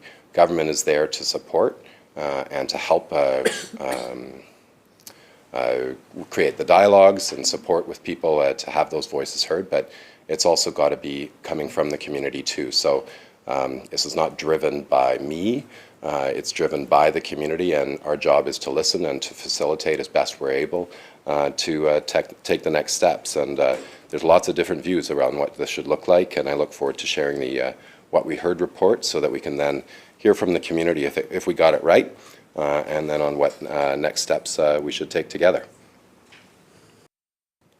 The member for Kelowna Mission. Thank you. So what I'm hearing is listening, engagement, report. And we've been in listening, engagement, report for going on 5 years from a 2020 provincial election commitment. Surrey City Council has already pledged their support for the museum, but the province remains silent or undecided or won't give them any clear indication as to what they plan to do. Would the minister confirm why is the government ignoring one of the largest South Asian communities in Canada, or does Surrey only matter to the NDP during elections? Minister. Thank you, Honourable Speaker. I'm not sure how listening to the community, talking with the community, engaging with the community, developing plans with the community, it could be ever characterized as ignoring the community. You know, I know there's an attempt to get political points here to try and claim one thing. The sky is green, not blue. Up is down, wrong is right. But the reality is we're working with the community, and there's diverse views in the community about what this project should look like and how it should be delivered. And so it's important that if you want to get things right, especially when you're talking about cultures and communities that have been excluded, that have been marginalized, that have been ignored, you actually have to talk to them. So I know it's easy to throw at the government, but if you actually talk to people who've been engaged in the process, it's a respectful process of listening, of learning, of connections, and dealing with, in some cases, challenging discussions within communities and within community groups about what should be or what shouldn't be discussed in a museum. Member for Kelowna Mission. Thank you. The minister seems to be concerned that there are politics in the question. I noticed that the government launched a province-wide consultation in October of 2023, immediately before an election year. I'm sure there were no political considerations whatsoever in doing that. For all the talk of engagement and of working with the community, my impression is that 5 years after this was first promised, the community might actually like to see the government deliver something. So will the government commit to adding funding for this project in a budget update, or should we assume this promise is being walked back?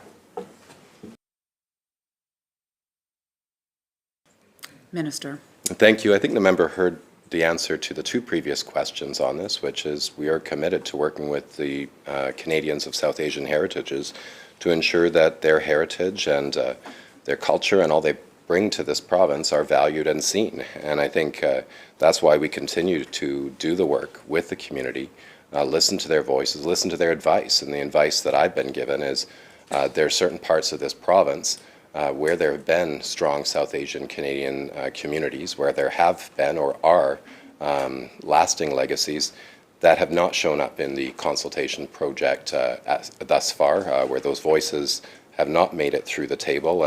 And so there's more work the ministry is engaged on in ensuring that we get those voices. I know people in rural BC want to be heard. And when you have a project where you've had a lot of advice and voices coming from very urban BC, it's important we also go out and make sure we hear from more rural communities that haven't been engaged in this topic. And so that's kind of where we're at now.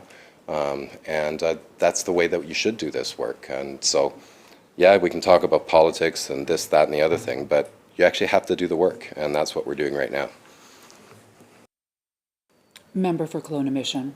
Thank you. I'm confused because I'm hearing that the work has been done. I'm hearing the work hasn't been done. I'm hearing there has been engagement. I'm hearing we have to engage. And it seems as if engagement lasts as long as the government is unwilling to actually fund things, during which time they will state they are doing engagement. So just so that we can get off of this treadmill of never-ending engagement and never-ending nice speeches, can the minister provide a clear timeline in years for when they actually plan to fund and build this museum?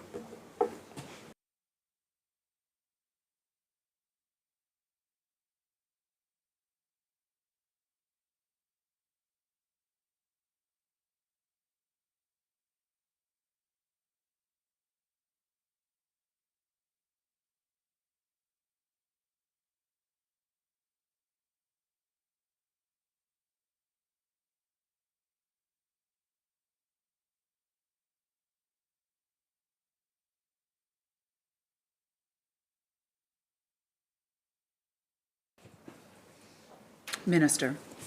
Thank you, Honourable Chair. You know, we want to take the time to get this right. You know, this is not a project that can happen overnight, and I think we've seen examples in the past where people try to do things all of a sudden and the community is excluded or their voices aren't heard. I can think there was a museum project a couple years back where they purported to tell the history of South Asians and insulted some members of that community. It was not our project, we weren't involved in it, but you don't want to do it that way. You want to actually talk to people who historically have been excluded, you know, marginalized and not allowed to be even in this place as legislators for a period of time. They deserve the time to be heard to get it right. And if they are telling me as minister, we need time to talk to communities that we haven't engaged yet, I should listen. And that's what we're doing right now. Member for Kelowna Mission. Thank you. So just a final question on this. To confirm, this government committed to establishing a South Asian Canadian Heritage Museum or Cultural Centre during the 2020 provincial election, reaffirmed their commitment in mandate letters in 2020 and 2022, launched province-wide consultation in 2023. In 2024, Surrey City Council unanimously passed a motion to collaborate. There is no funding for this project in this year's budget, and the minister is unwilling or unable to provide a timeline on when this project will get moving. Would the minister like to correct me on anything in that statement?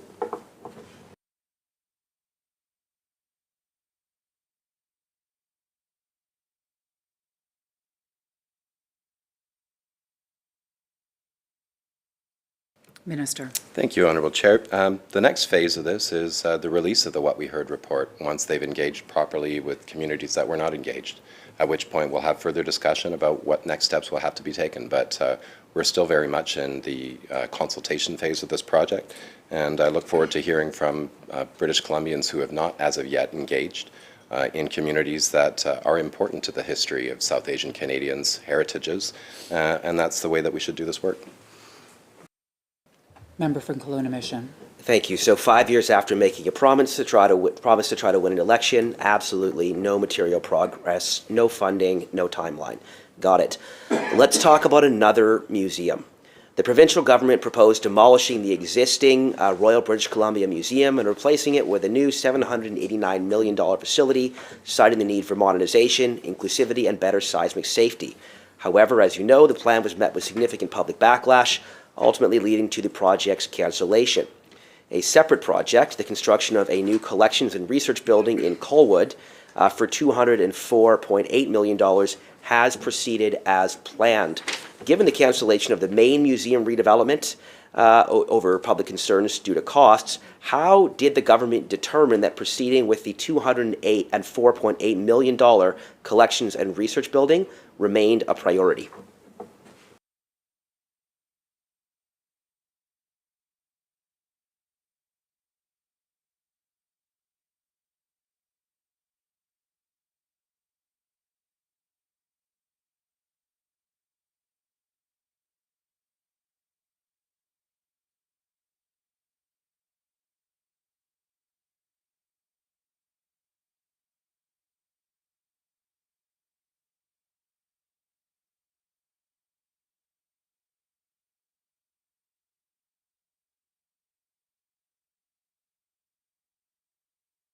Minister. Thank you, Honourable Chair. I know there was some disagreement amongst many around what the future of that museum should be, and the government decided no, that the renovation, the knockdown construction of a new tower, certainly we heard from the public that that was not the priority for them at this stage. But one thing that I heard from, I believe it was even the opposition leader at the time, was support for ensuring that our provincial archives, that our collection, our museum collection, which is really a heritage of all of us, of this province, incredibly valuable heritage, that it be protected. Much of the collection are currently in buildings that are not seismically safe, so we need to move them. Some of them are below sea level, which is a risk as well. And so that's why we're proceeding with the park complex, because campus, I should say, because that issue is still an issue. That is a reality, and I would hope that everybody would want to protect our provincial heritage, our provincial archives, our provincial collection, because this is priceless. You can't replace this stuff. This is vital to knowing who we are and where we can go as a province, and so that's why we proceeded with the collections building. And I understand that's a vote, so I think we're going to have to adjourn here for a moment and go do that vote. It's in the big house. The committee will be recessed until the conclusion of the division vote in the chamber.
Committee of Supply, Section A, back to order.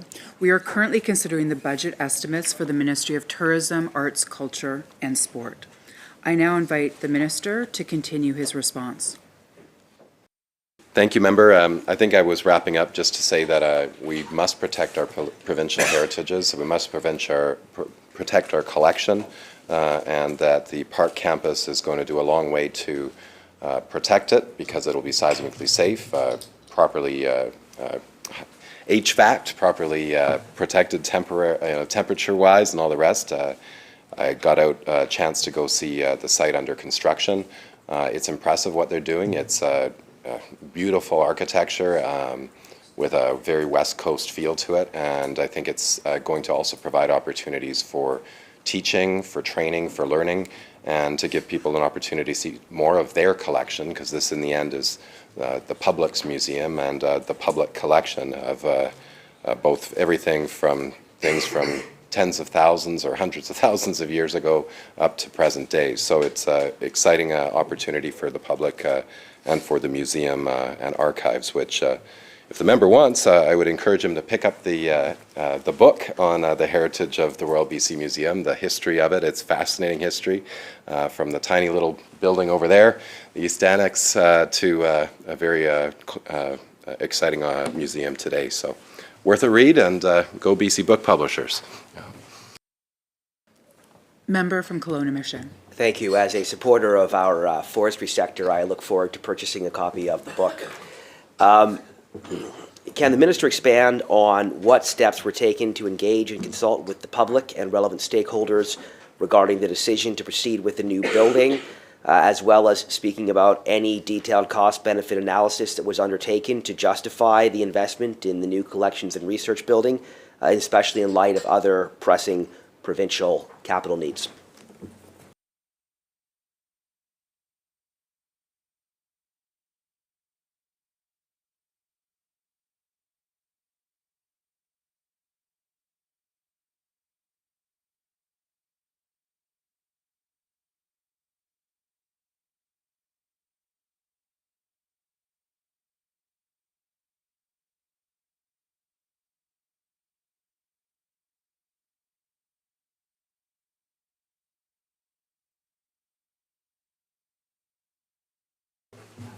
Minister. Thank you, Honourable Chair. I think we're both required by law to protect the collection and to make sure that we're giving the best stewardship of our common cultural heritages and histories and the items that relate to them. But it's also, I think, a moral imperative to protect that, because that's how we understand what the future looks like. Is we also have to understand what the past looks like. We know that there had been many facility reports into the condition of the facility, the condition of how the collection was being protected, or rather in some cases has not been protected as well as it should be.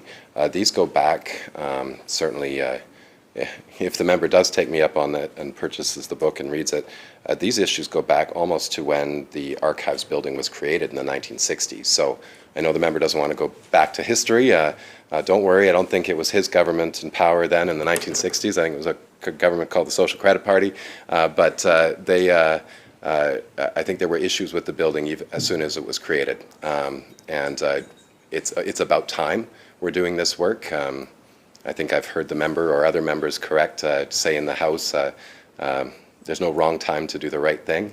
And I think in this case we have to do that to protect the heritages of our province collectively. Member for Kelowna Mission. Thank you. Recognizing the importance of preserving our heritage, certainly absolutely crucial. I appreciate that the member is not attempting to hang decisions of the 1960s around the neck of the opposition today. I feel we've evolved over the course of today in terms of the timelines that we're talking about. But with all of those good statements of value, what specific risks to the existing collections and archives does the new facility address, and were there more cost-effective alternatives considered to mitigate these risks? And if any report was undertaken that evaluated the different options for addressing these risks, will the minister commit to making that public?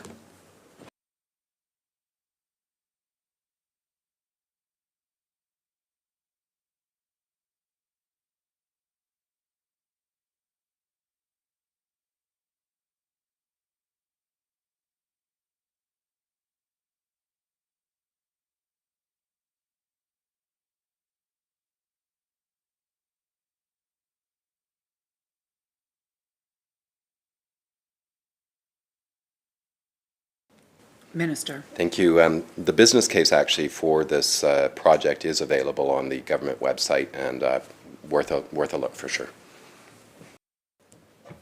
Member for Kelowna Mission. Thank you very much. As a substitute critic for this file, I will freely admit I have not gone looking for that, having taken on this task as of late yesterday, so I appreciate that reference. With that said, could the minister tell us what measures are in place to ensure that the construction of the new collections and research building remains within budget and delivers value to taxpayers?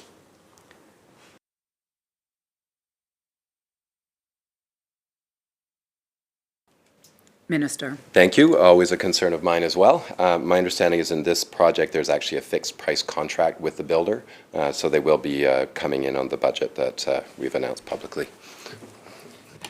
Member for Kelowna Mission. Thank you. And how will the new facility in Colwood integrate with the existing museum operations in Victoria? And specifically, what plans are in place to ensure seamless access to collections for both researchers and the public?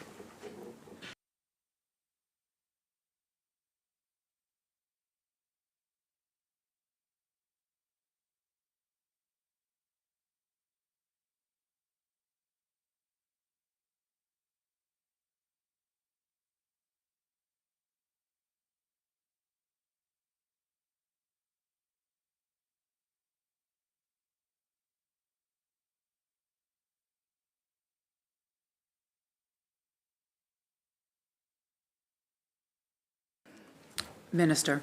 Thank you, Honourable Chair. I'd certainly encourage the member or any member to go to the Royal BC Museum website. There is an actual kind of a walkthrough, 3D walkthrough, a video that you can watch, which will show you what the new collections building is set to look like.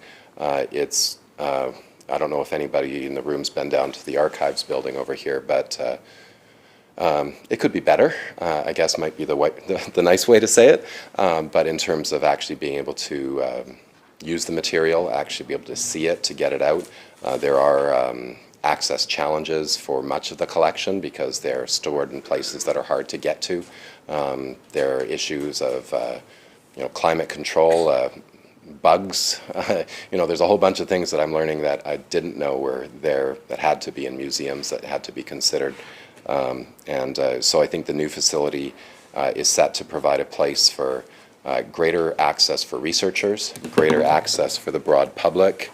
There will be more opportunities for folks at the Royal BC Museum to share the collection, to share the work they're doing. In fact, if you do either the digital walkthrough or the actual walkthrough, as I was able to, even able to walking through the space, there's going to be windows so you can look through to see as they are working on collection items, whether or not it be chipping away at the rocks to be able to reveal the trilobite or the Elasmosaurus, the provincial dinosaur. Look it up if you don't know. Certainly that we passed that legislation a little while ago. I'm glad that politicians were not named as the provincial fossil. We were a close second, I think. Sorry, bad joke. I can't avoid it on a Thursday afternoon. But no, it's going to be a great facility, and it's a huge improvement on what we've had to do and what researchers have had to do to engage with our collective heritages. Member for Kelowna Mission. Thank you very much. As a purveyor of dad jokes, I respect other people's dad jokes and trilobite references. We'll have a competition. Thank you. To specify my question in a little more detail, can the minister expand specifically on how the investment in the new collection and research building fits into a long-term integrated vision for the multiple facilities encompassing the Royal BC Museum? And can he speak to, with the original redevelopment plan cancelled, what are the current plans for the main Royal BC Museum site in Victoria? How does it all fit together, and how do we ensure seamlessness of connectivity so that we aren't wasting resources being split so far apart? Minister. Thank you. I think it's important to understand the different functions of the facilities. So the park campus is one about research and being able to give the folks that work at the Royal BC Museum the space to be able to engage with the collections, to preserve the collections, but it's also for the archives to be able to have space for their collection. Understanding that in the province for much of our history, the archives were actually separate from the Royal BC Museum. They were not together, they were separate entities. In 2003, they were brought together under one umbrella. Back again, they were together, they were apart, they were together, and they're now back together again. But they still function in a different way in terms of what their role is for the public. So the archives, very much, people wanting to do, looking into their own histories of their families or where they live, how decisions are made around this place, how, other archival issues. The museum at downtown Victoria is very much about being a place for people to engage in that history through exhibitions, engage in histories and culture from around the world.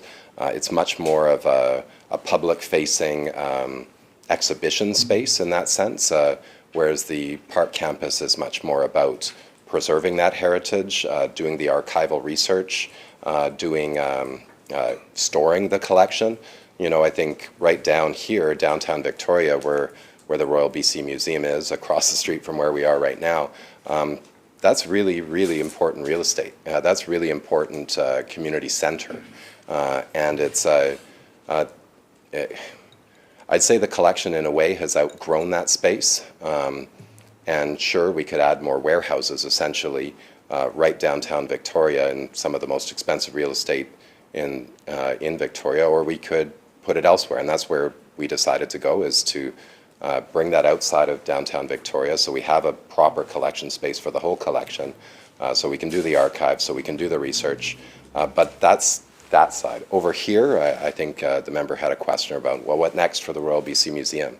It's the People's Museum, and so somewhat similar to an earlier question the member asked, we are very much now in the what we heard phase. There is also a consultation period where the museum went out to the broad public, asked them what they wanted to see at the museum, asked what they think a new reimagined Royal BC Museum should look like. They wanted to understand, the public certainly wants to understand how we can better engage the different cultural heritages in this province, the different regions in the province. I think making sure that our story isn't told in an up-to-date way. Some of the assumptions and the way the history has been told in that museum has been backwards, has been harmful to certain communities, has ignored certain communities, hasn't been what we would expect in a modern museum. And I think there have been a number of reports, which certainly the member or the critic or that are available on the Royal BC Museum website, which explain some of how we got here, some of the challenges that the museum has had with racism against Indigenous people, for example, with telling a story that's not truthful and not in the voices of the people whose history it is. Examples of Indigenous masks from one culture being smashed together with regalia from another culture in a different part of the province, as if it's all the same. There's real work that has to be done, and I'm proud of the board that we have in terms of what they are working on around repatriation, around ensuring that Indigenous British Columbians' heritages are shared from their point of view.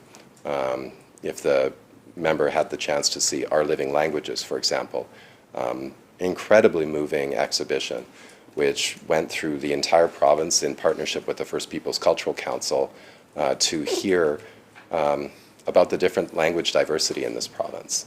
And so you were able to hear the languages, you were able to hear the stories about language revitalization efforts, about working with elders and working with youth to have those stories told and have those languages be supported to be the living languages and the living histories that they are in communities. So there's more to be done. The report will come out.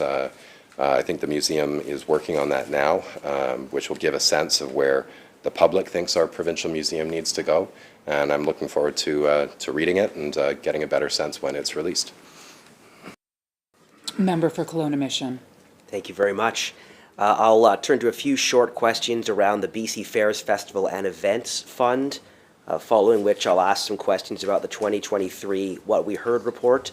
And then once I've done that, I will hand over for a while to my colleague from Surrey North to ask some questions about sports, just to keep the minister and staff apprised as to where we're going and try to direct traffic. The BC Fairs, Festivals and Events Fund previously provided up to 20% of an event's total budget, capped at $250,000 with a minimum event budget of $10,000.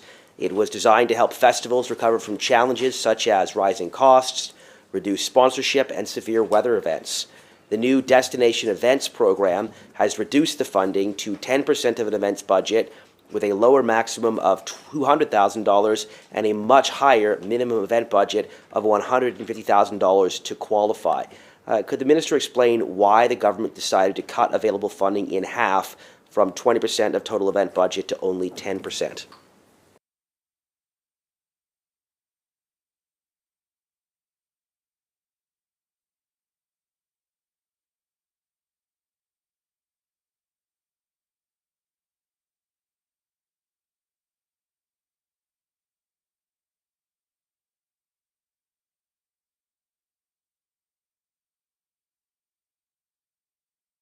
Minister. Thank you to the member for the question. I think the Destination Events program is something that folks, especially in the tourism world, really look forward to. We announced it on Friday. Great response so far. I think the reality is there are only so many funds to go around, and we want to make sure that we're able to support good events, that as many of them as we can, with their costs. And certainly we heard from the sector that this is something that they wanted to see. I've heard from folks that they're glad that we were able to bring this program back and that it will fund events. Now, the point of it, in part, is one, to support great community cultural events and great community events that bring people together, but it's also got a part of it which is the tie-in with the tourism world in terms of does your event bring people from outside of region to stay in hotels? So it's not just a kind of a community festival event, but this program is a community festival that brings people to the region to support tourism as well. So that's the Destination Events program. Now, to be clear, we also fund festivals and events through the BC Arts Council, through gaming grants as well. So it's not the only place where we have support for festivals. And I look forward to continued discussion. I think we'll see how this next round goes. We'll see what folks who work in the industry and who work to produce these events, how they interact with the Destination Events program. And of course, we're always open to making adjustments down the road if there are changes that need to be made. Member for Kelowna Mission. Thank you very much. I'm struggling to understand why this specific program was targeted for a funding reduction or a change in formula, and in particular for one that makes it harder for smaller rural events to access funding. On our side of the House, we have significant concerns about supporting economic resiliency and diversification in rural communities, and it seems as if these changes make it materially harder for such rural communities to access these funds. Could the minister please explain the logic behind these changes, as well as any economic impact analysis undertaken to assess how reduced funding will affect tourism revenue, local businesses, and job creation in rural communities?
Minister.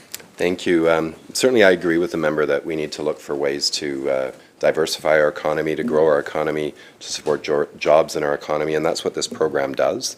The Destination Events Program really, in its criteria, very clearly talks about economic benefit in regions, and that it's funding dedicated to programs that generate those economic returns in the region. So that's one of the key priorities and key criteria for how the program is designed. Member for Kelowna Mission. Thank you. I'm struggling to understand NDP math here. Will the minister explain if cost increases and inflation are among the primary challenges festivals face? Does the minister truly believe that cutting support by 50% helps festivals overcome these challenges?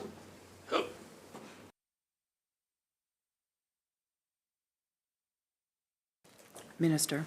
Thank you, Honourable Chair. This program, actually, the Destination Events Program, this is the first time that we're launching this program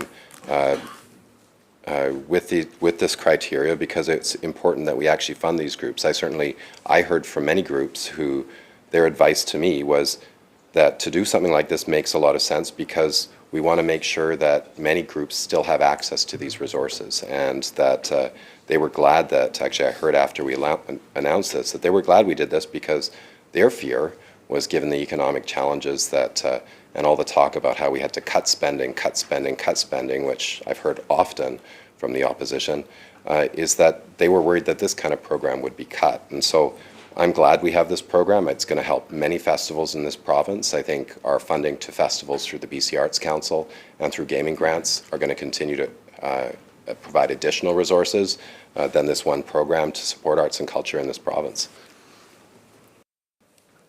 Member for Kelowna Mission. Thank you. I remain baffled by the math here. Could the minister please educate me and help me understand how going from a program in the BC FFE, which provided up to 20% of an event's total budget, to a new program in the DEP, which reduces the funding to 10% of an event budget, is not a cut? I am thoroughly baffled as I stand here that the minister is proud to tell us about how he is increasing funding by decreasing funding. So could the minister please educate me on the math of how a cut is not a cut?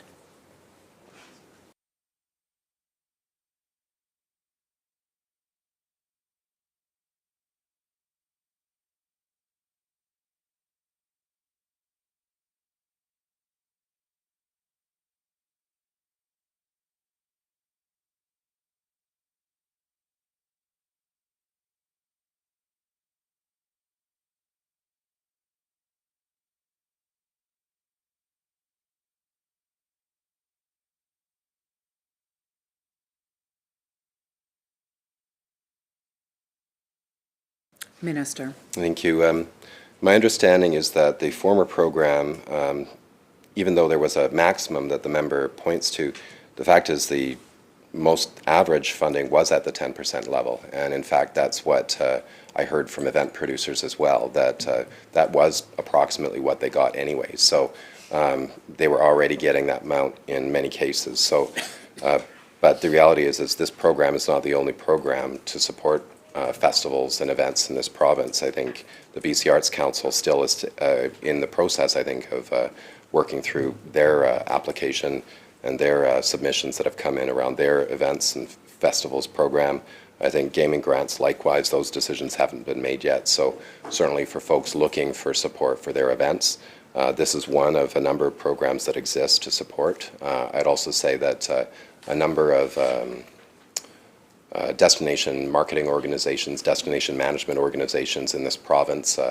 I can think of one. I was having a conversation recently in Vancouver. They have a program set up somewhat similar that is supporting festivals and is supporting events in Vancouver. I know that exists in many parts of this province where they, like us, see the benefit of these large events, and they, like us, see the benefit of community cultural gatherings and events that bring people together.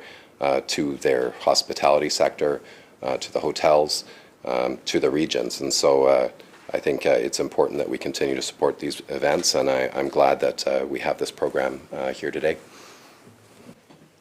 Member for Kelowna Mission. Thank you. I know that both myself and the minister are the fathers of young children and that we watch kids shows that teach kids to count. So I will make my question very, very simple. Could the minister please confirm whether 10% is smaller than, bigger than, or equal to 20%?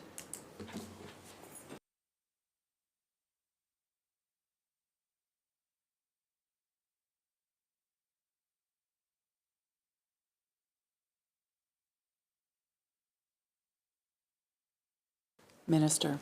I think the member understands the question, and it's a gotcha kind of thing. And I just say that again, the event organizers that I've spoken with, they were getting 10% through the previous program. They're eligible to apply for 10% under this program. So 10% equals 10% if we're playing a math game. Member for Kelowna Mission. I remain baffled by how a program that provided up to 20% of a event's total budget being replaced by one that provides up to 10% of an event's budget does not constitute a cut in the mind of the minister, but I will simply leave that alone. And I will ask, because this is what really matters, will the minister commit to reviewing and increasing festival funding for smaller and rural festivals in the next budget cycle, given that his new program makes it more difficult for both smaller and rural festivals to access funding?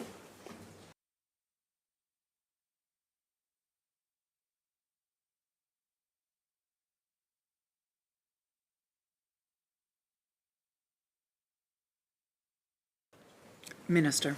Thank you, Honourable Chair. Of course, we'll review this program. We'll review. We're in the process of reviewing the work we do. This program obviously is out now for application, and then of course there'll be the adjudication period and then the notification period for folks in how it works. Of course. Again, we also look at other programs like the BC Arts Council. They've got over $2 million dedicated for festivals, small festivals in particular, in many communities. So we're always looking for ways, I'm always looking for ways to better support our communities, and this is no different. Member for Kelowna Mission. Thank you. Recognizing that the government has very little representation in rural British Columbia and very little representation in small communities, I am hoping that the minister will take it upon himself to become a champion for funding for festivals in smaller and rural communities. Will the minister go further than simply saying there will be a review and commit today to be a champion for increased festival funding for small and rural communities?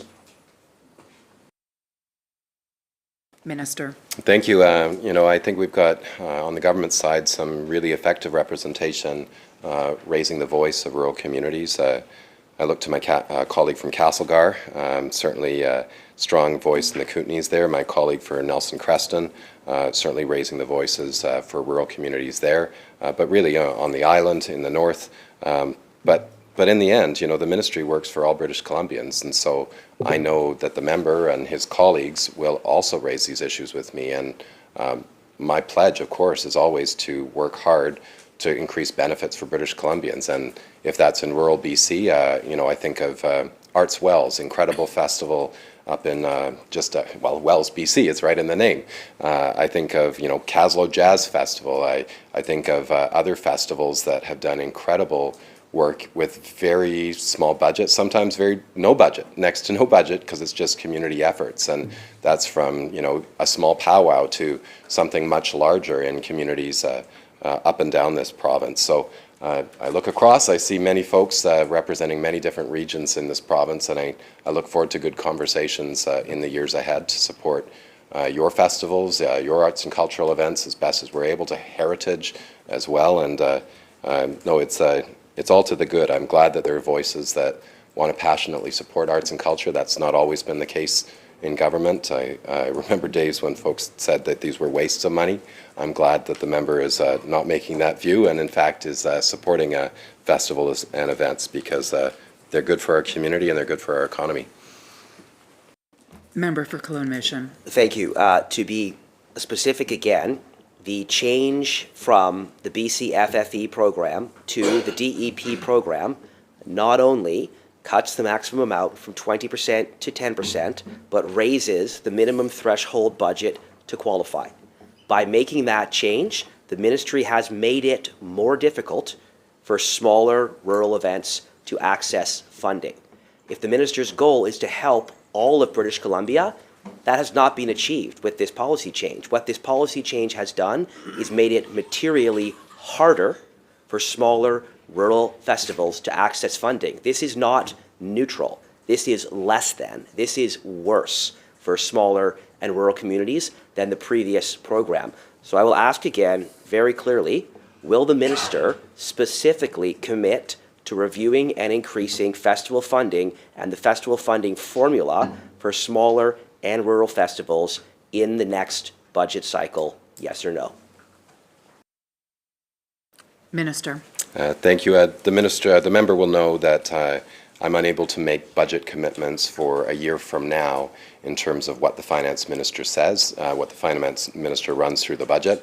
I appreciate the advocacy, and I think it will be valuable, but that's why we do reviews as well, so that depending on what we hear and what it looks like, we can assess our own budget and see what we can do within our own budgeted means, depending on where the needs land most and where the benefit is the most. So we consider that. We're looking, this is, as the member wanted us to do, as we want to do.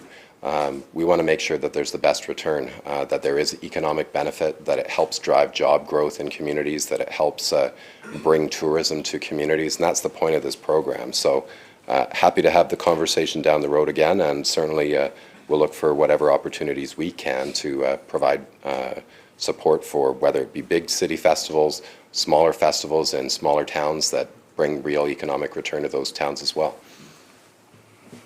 Member for Cologne Mission. Thank you. I'm saddened to not hear a clear commitment that the minister will be a champion within his government for increased funding for rural festivals and festivals in small communities. I certainly hope that at such time as a commitment is made, it is kept a little better than the commitment to a South Asian Heritage Museum. I'll move on to the next topic, the 2023 What We Heard report. I won't recount all the various aspects in it, but I do have a few questions. The report identified that tourism operators face excessive delays and bureaucratic red tape when applying for land use permits, particularly for ecotourism, adventure tourism, and resort development. Can the minister provide a clear breakdown of the average processing time for tourism-related Crown land tenures in 2025 versus 2023?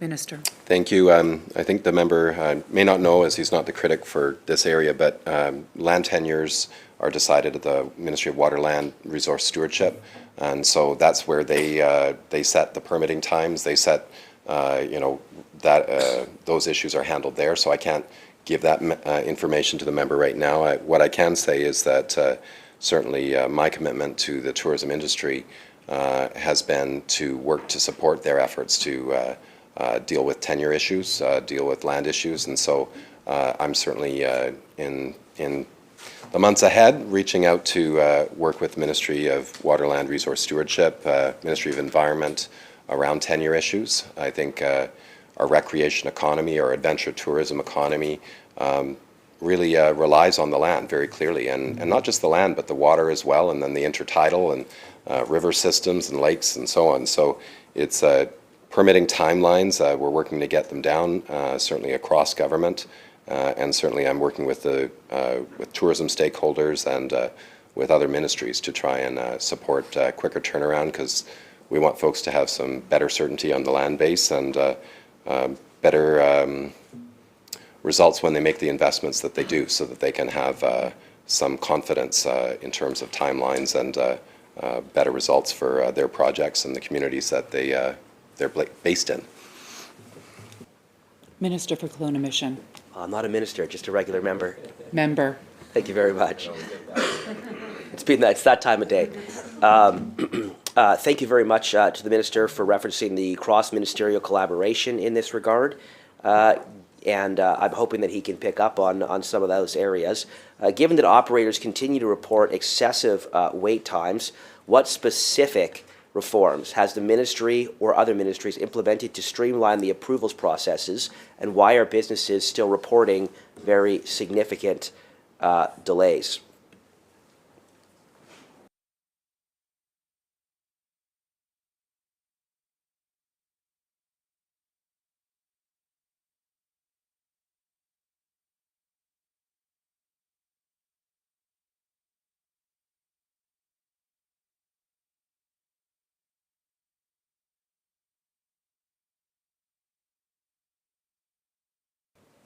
Minister. I appreciate the question. Thank you, Honourable Chair. Really, when I became the minister, one of the things that I asked was, how do we do better for the land-based businesses, the water, the land, because we want more investment. We want growth in this sector. And so through collaboration with the Ministry of Water, Land, Resource Stewardship, the Ministry of Environment, I think we'll get there.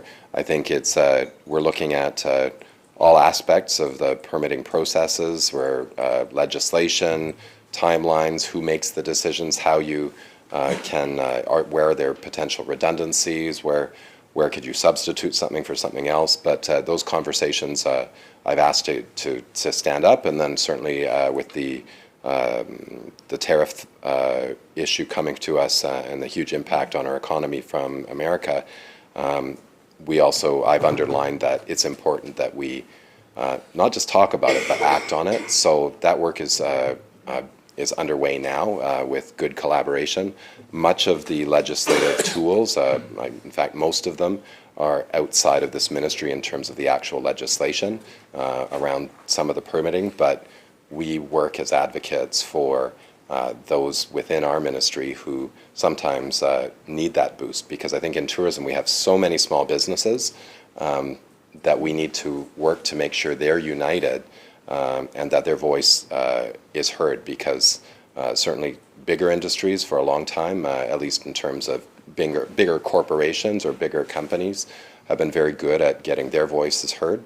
And I think we want to make sure that people understand the huge size, the huge value of tourism. I think I often hear members talk about the 4 founding industries in the legislature, and they point at the, up above us in the rotunda, the paintings that were done in the 1930s to say that, agriculture and mining and so on. And they talk about forestry and fishing, and they talk about those are the industries.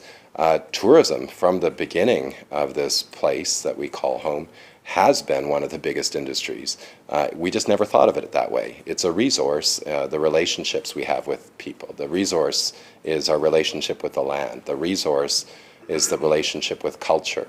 And it's something that people from all over the world want to be part of, to have that relationship, to have that. So it is a resource economy in that sense as well, a resource job. But we haven't thought about it that way. We haven't always thought about it as an export industry, when of course that's at the crux of it, is we're exporting experiences. We're exporting people's best times of their lives when they come to visit our province. And in many cases, of course, that export comes back again and becomes an import, because they want to join our province, they want to move here, they want to bring their business here.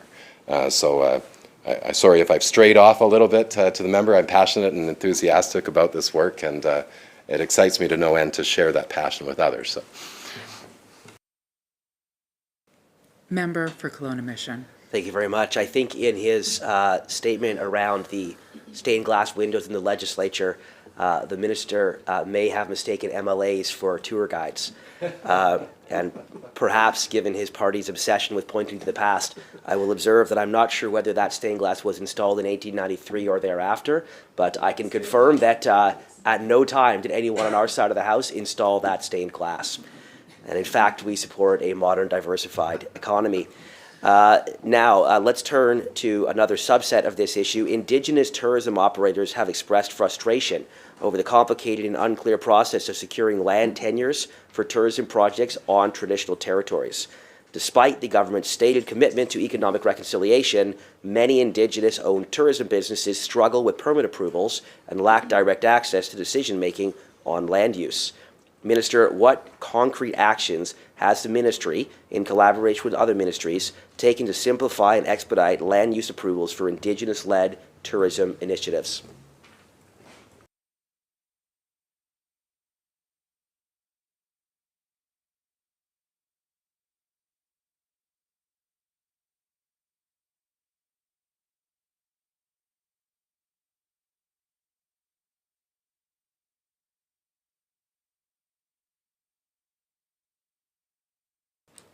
Minister. Thank you, Honourable Chair.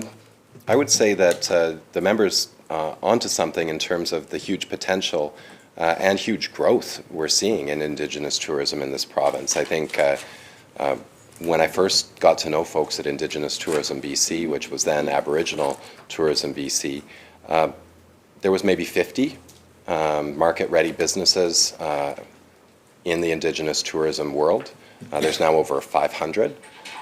It's been an incredible growth path. I think Indigenous Tourism BC, I raise my hands to them because they've done such important work helping small fledgling businesses in many parts of this province, and some parts that are very difficult to get to in rural parts of this province up and down, become market ready, become ready to engage the world, become in a bigger way than they may have already been doing, become connected to whether or not it's the Ministry of Water, Land, Resource Stewardship, whether it's in some cases Ministry of Forests, Ministry of Environment, to get permits dealt with. But similar to my answer earlier, we are looking at that issue very closely. I had many good discussions with Indigenous leaders at the First Nations Leadership Gathering and after, and I'm sure we'll continue those conversations because the land is so valuable to those experiences, and you want a situation where people know that they can have access, that it's respected. I think back to an experience maybe 10 years ago, and where there was a wonderful tourism business that was going, just about to bring the folks out on their trail ride, and discovered that another ministry had approved the demolition of, well, not demolition, but the mass cutting of the forest that trail went through. And there was no way to actually access that trail anymore because there hadn't been that consultation. And I think that's something that we obviously back then should have been improved, but obviously those issues of tenure and tenure conflict and are ones that we need to be continually working to resolve, to get ahead of, so that that's not the situation, so that people know that what they're booking is going to be what they're getting, and so that those Indigenous tourism businesses and all tourism businesses can see a clear path to growth and a clear path from their government of supporting them and their efforts. Member for Kelowna Mission. Thank you. Can the minister please provide a list of Indigenous tourism businesses that have successfully navigated the provincial land tenure process in the last 2 years?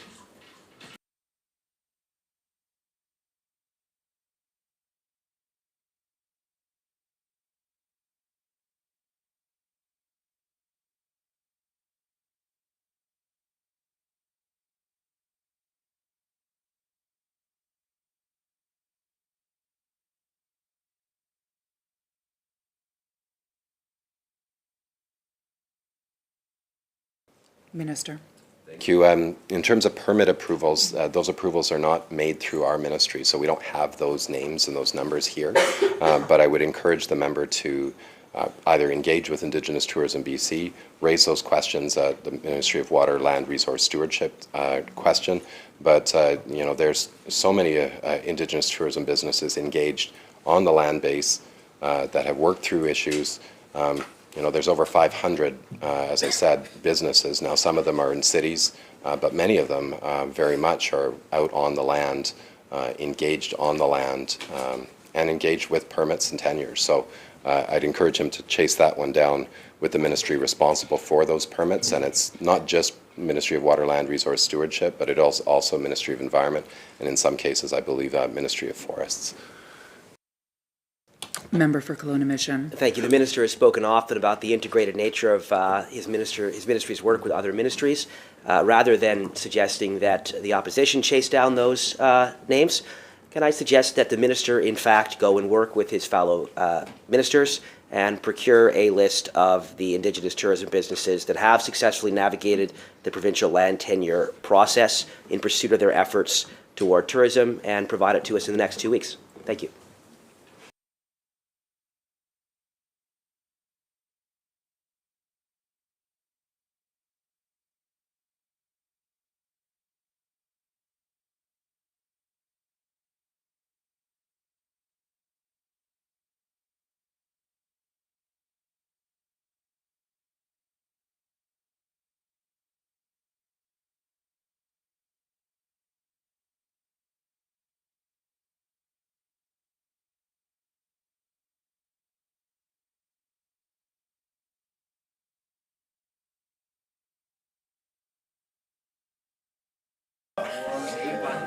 I now call recess.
Committee of Supply, Section A, back to order.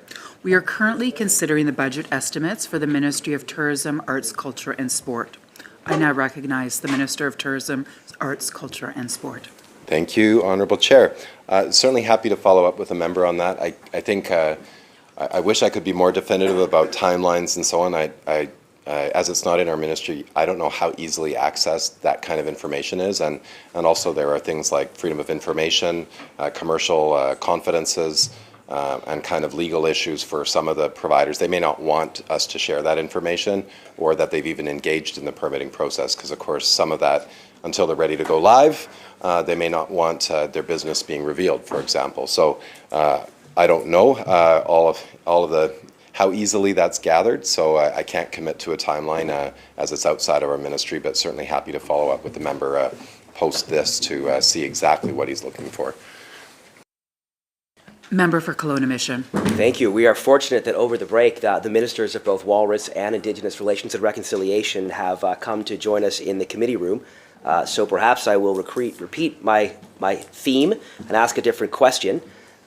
Indigenous tourism operators are frustrated by the complicated and unclear process of securing land tenures for tourism projects on traditional territories. And despite the government's stated commitment to economic reconciliation, many Indigenous-owned tourism businesses are struggling with permit approvals and lack direct access to decision-making on land use. What I asked the minister prior to the recess was what concrete actions his ministry and other ministries have taken to simplify and expedite land use approvals for Indigenous-led tourism and initiatives. And he was just finishing telling us about how he was going to do his utmost to provide a list of Indigenous tourism businesses that have successfully navigated the provincial land tenure process in the last 2 years. I will just nuance that question because I don't want to get no response back. If the minister and his colleagues are unable to provide a specific list, will they at minimum provide aggregate information that does not necessarily disclose information that cannot be disclosed about individual operators, so that we can have a clear understanding of the number and region of Indigenous tourism businesses that have successfully navigated the provincial land tenure process in the last 2 years?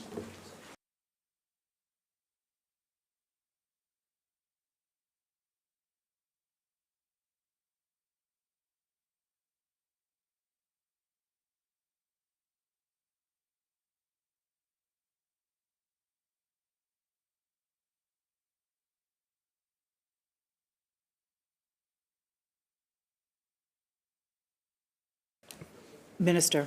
Thank you, Chair, and thank you to the member for the question. My understanding is the tenures on Crown land, they are posted on a website about who has been approved for tenures online. I don't think it's arranged by nation necessarily, so to be able to pull that out to say this one specifically is necessarily an Indigenous tourism business or not, and whether or not that's on traditional territory or not. So certainly we can look at the list, we can get that information to the member of where to access that list, but I can't commit to a timeline of this will be ready with every business, every place. They started in that 2-year timeline.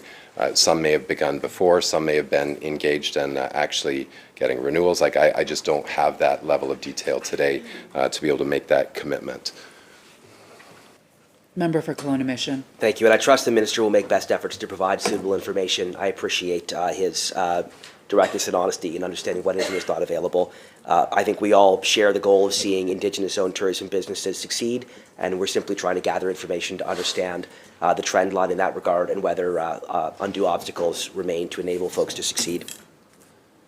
I will return to some questions related to the 2023 Future of Tourism, What We Heard report, and I will touch specifically on transportation issues, which were highlighted as being significant and, of course, cut across multiple ministries. The What We Heard report clearly identified the loss of intercity transit following the exit of Greyhound as a major barrier to tourism recovery, particularly for small communities.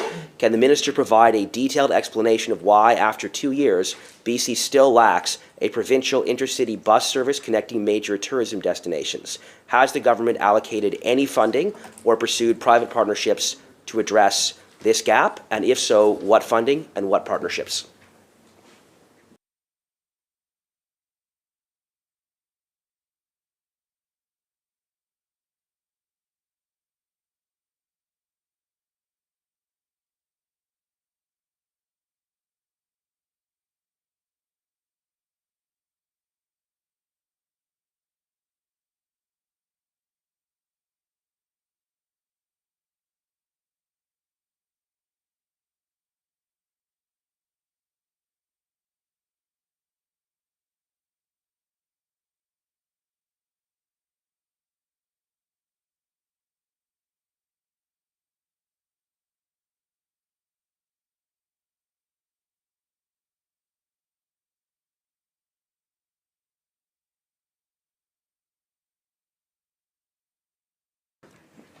Minister. Thank you.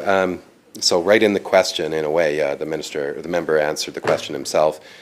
This really is transportation.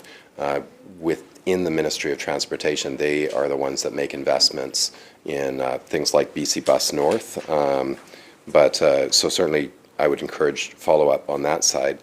I'd say what we look to is certainly we look to support any investments and supporting just being a voice to say investments in travel and transportation and getting access to the regions is important, and that's also including things like supporting investments. I was talking to folks who work in tourism up in the northwest of the province, Stewart Hyder, Telegraph Creek, not Telegraph Cove, that's on the island, but Telegraph Creek and those kinds of regions. And their voice was and from Indigenous communities, was how important the government's investments in that highway are going to be for unlocking the tourism potential in that region. So I understand where the member's going. Obviously, you have to be able to get somewhere if you want to encourage somebody to have a tourism experience. But in terms of the actual roads and the actual buses and those kinds of things, that's held within the Ministry of Transportation. Member for Kelowna Mission. Thank you. I must say I find it frustrating that the definitions of collaboration, engagement, and commitment seem to vary depending on the question. I would expect that the minister and the ministry would be aware of and collaborating with these kinds of efforts. Since the minister raises the issue of road infrastructure, tourism operators in regions like the Kootenays, Cariboo, and northern BC have consistently raised concerns about poorly maintained highways, seasonal closures, and a lack of roadside infrastructure for travelers. Can the minister provide a breakdown of funding allocated for highway upgrades specifically tied to tourism routes? And if he cannot provide a breakdown or wishes to defer to the Minister of Transportation, can he please explain how his ministry is engaged in informing these decisions?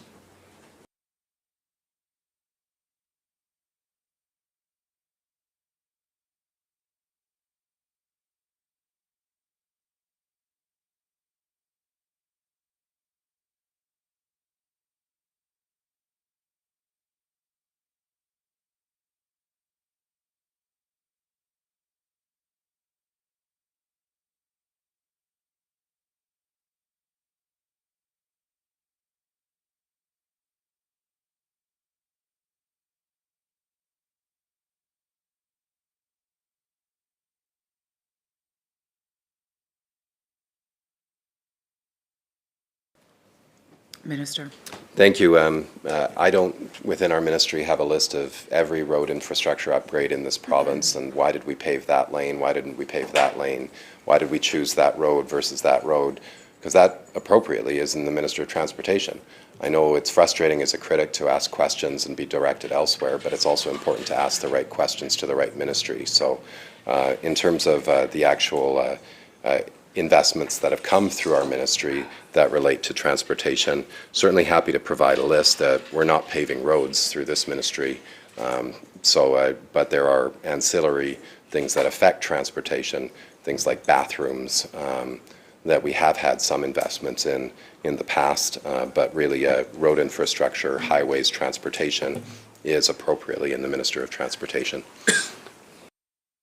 Member for Kelowna Mission. Thank you. I find it frustrating that the minister opened by talking about how collaboratively his ministry worked with other ministries, and yet every time there is a question about how his ministry worked with other ministries, There is a non-answer. So specific to this question, I will again ask, has the ministry conducted any impact assessments on how road conditions affect visitor travel patterns from a tourism promotion perspective? Minister. Thank you. No, we haven't provided studies on the road infrastructure in this province. Member for Kelowna Mission. Will the minister commit to do so?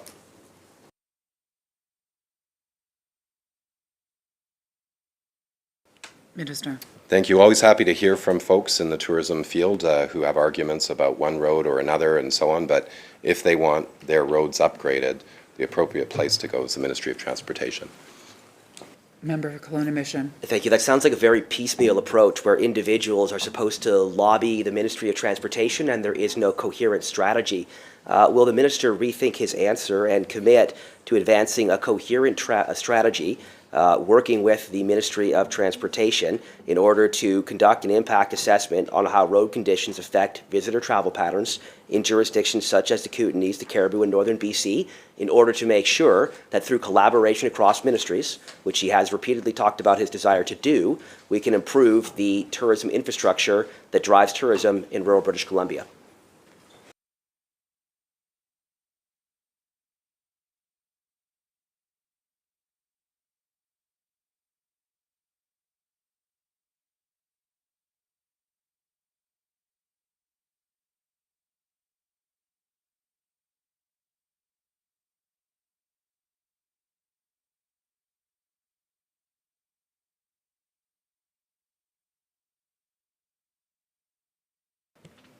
Minister.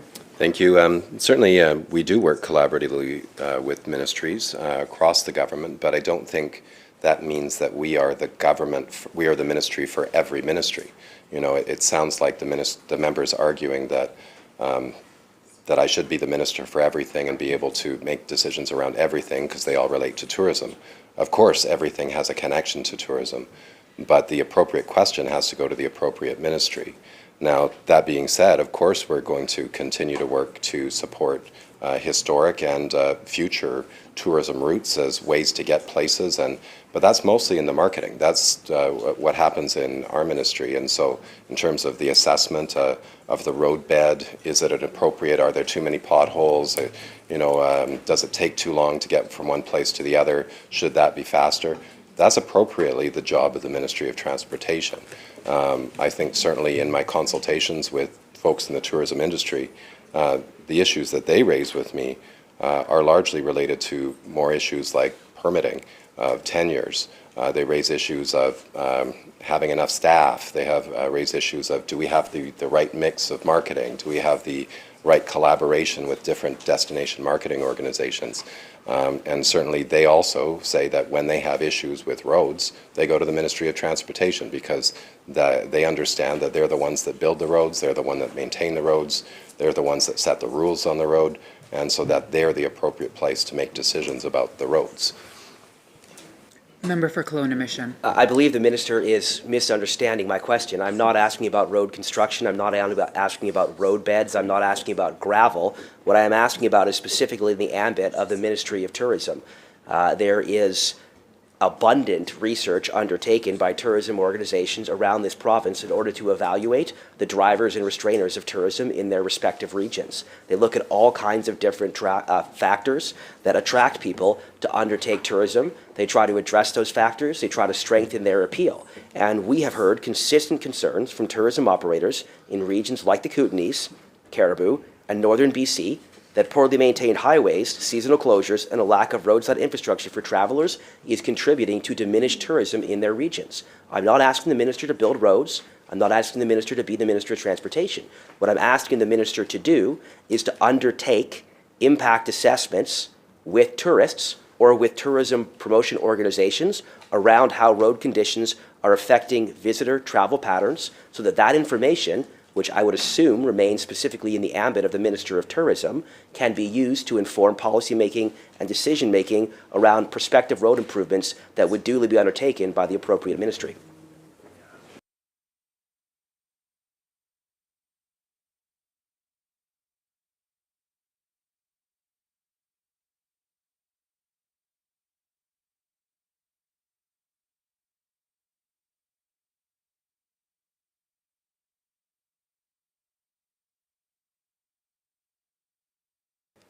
Minister.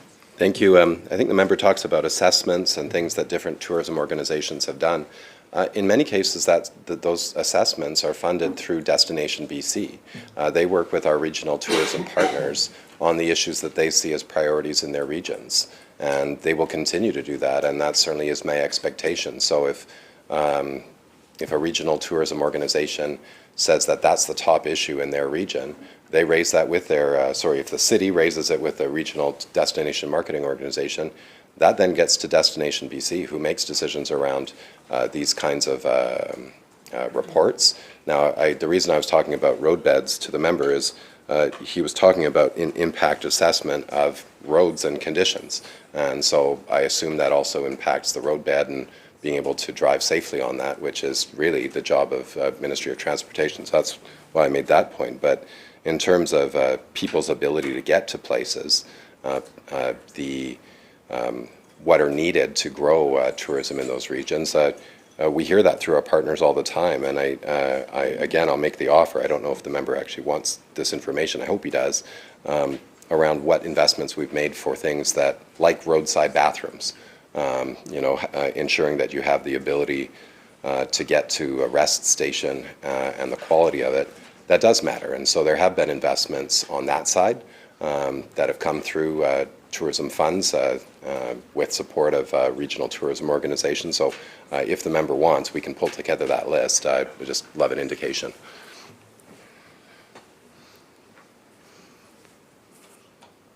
Recognizing the member for Kelowna Mission. Thank you, Mr. Chair. Minister, I would certainly appreciate that list. I would also just ask you specifically, will you direct Destination BC to undertake studies or provide funding to undertake studies with regard to assessing the impact of road conditions on rural tourism? Will you provide specific directed funding or direction to Destination BC to make this a priority? Because this is a concern that we're hearing time and again from communities like the Kootenays, Caribou, and Northern BC.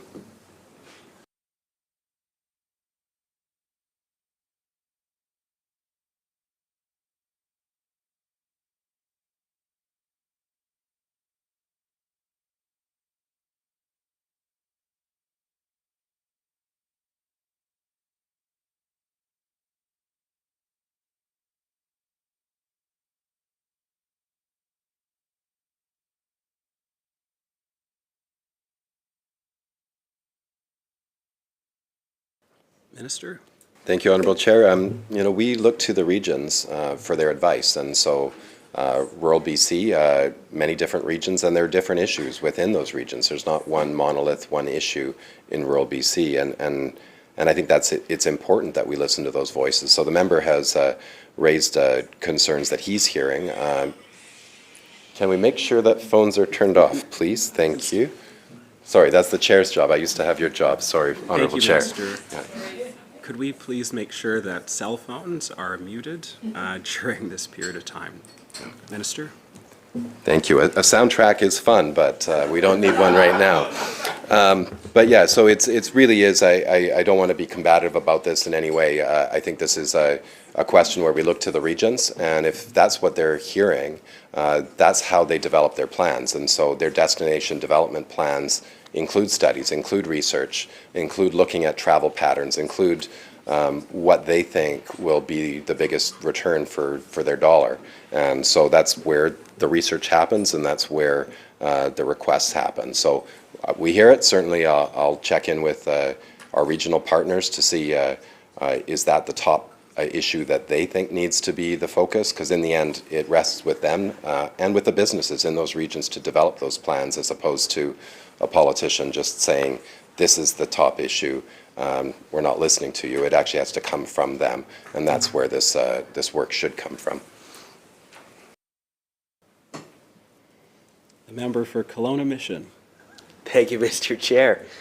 Certainly agree with the Minister that rural British Columbia is not monolithic, and I would submit that conducting an impact assessment on how road conditions affect visitor travel patterns would be a very good way to break down any monolithic notion of what is needed in different regions. But let's move from roads to another form of travel. Air travel remains the only viable option for many remote tourism destinations, yet regional flight prices in BC are among the highest in Canada. Has the ministry worked with regional airlines to expand affordable routes to tourism-reliant communities? Can the minister provide any data on provincial subsidies or incentive programs or partnerships that have been introduced to reduce travel costs for visitors to these regions?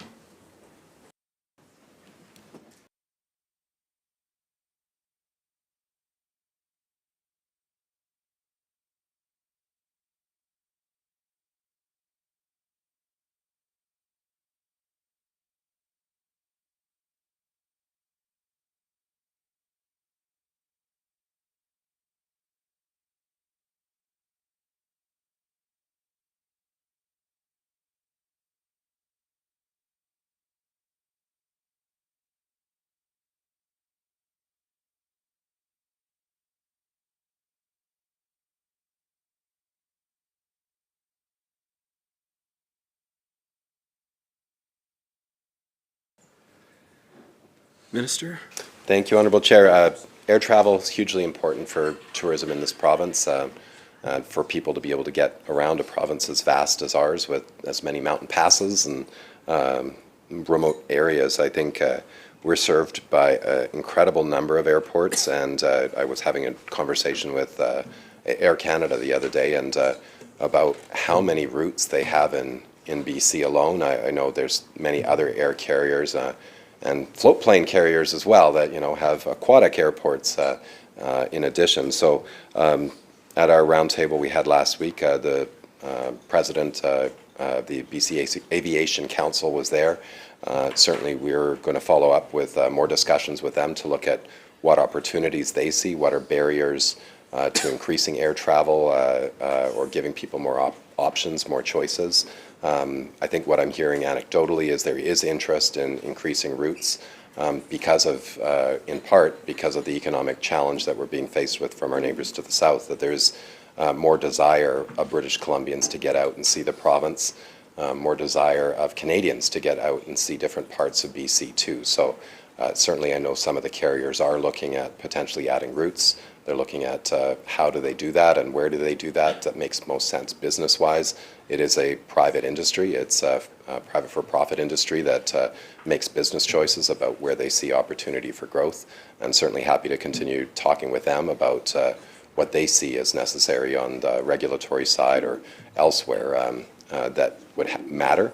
Of course, some of that's outside of the ministry, but we're always looking for ways to support access as best as we're able to within our fields anyways.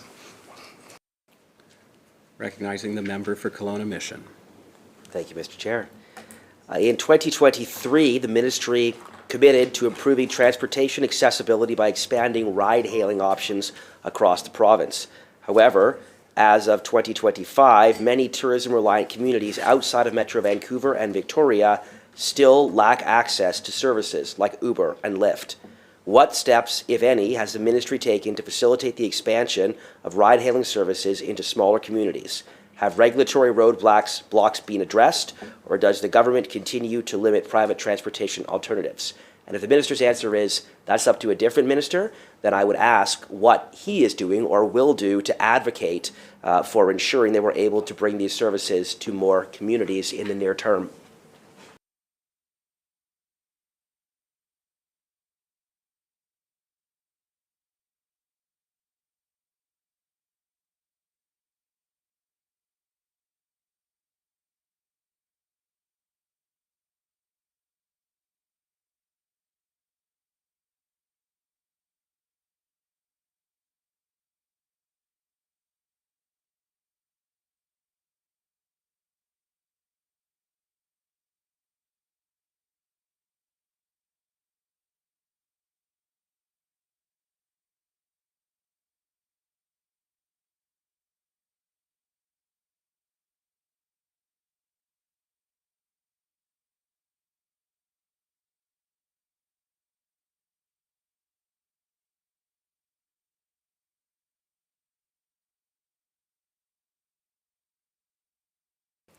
Before we continue, I'd ask again that individuals here please ensure that their phones are muted so that the proceedings can go ahead.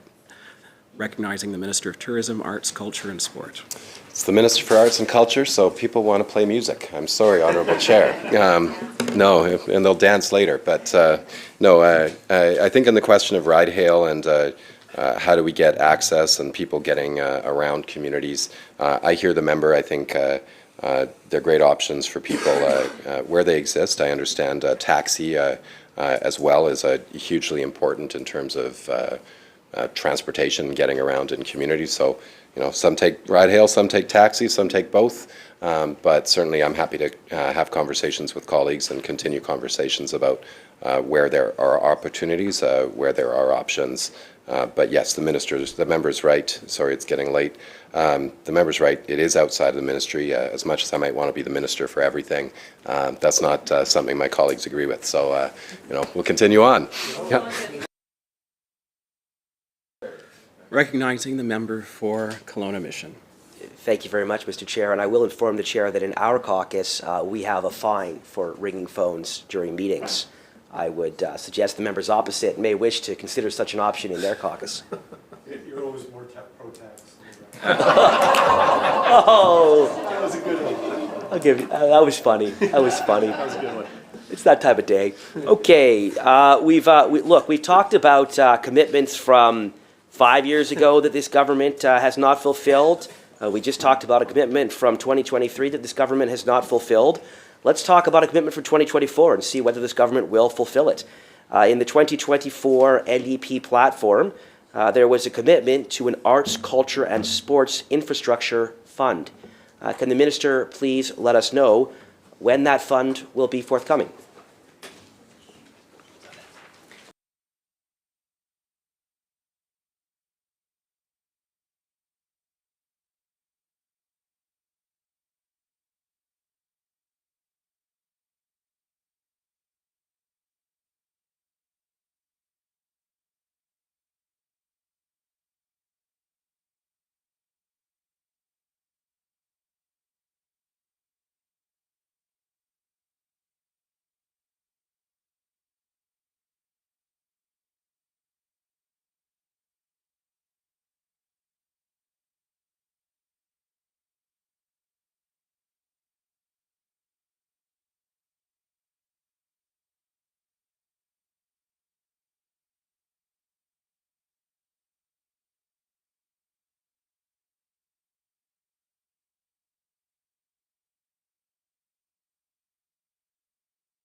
Recognizing the Minister for Tourism, Arts, Culture and Sport. Thank you, Honourable Chair. No question, infrastructure for arts and culture and supporting an infrastructure fund is a passion of mine. It's something that I've advocated for a long time.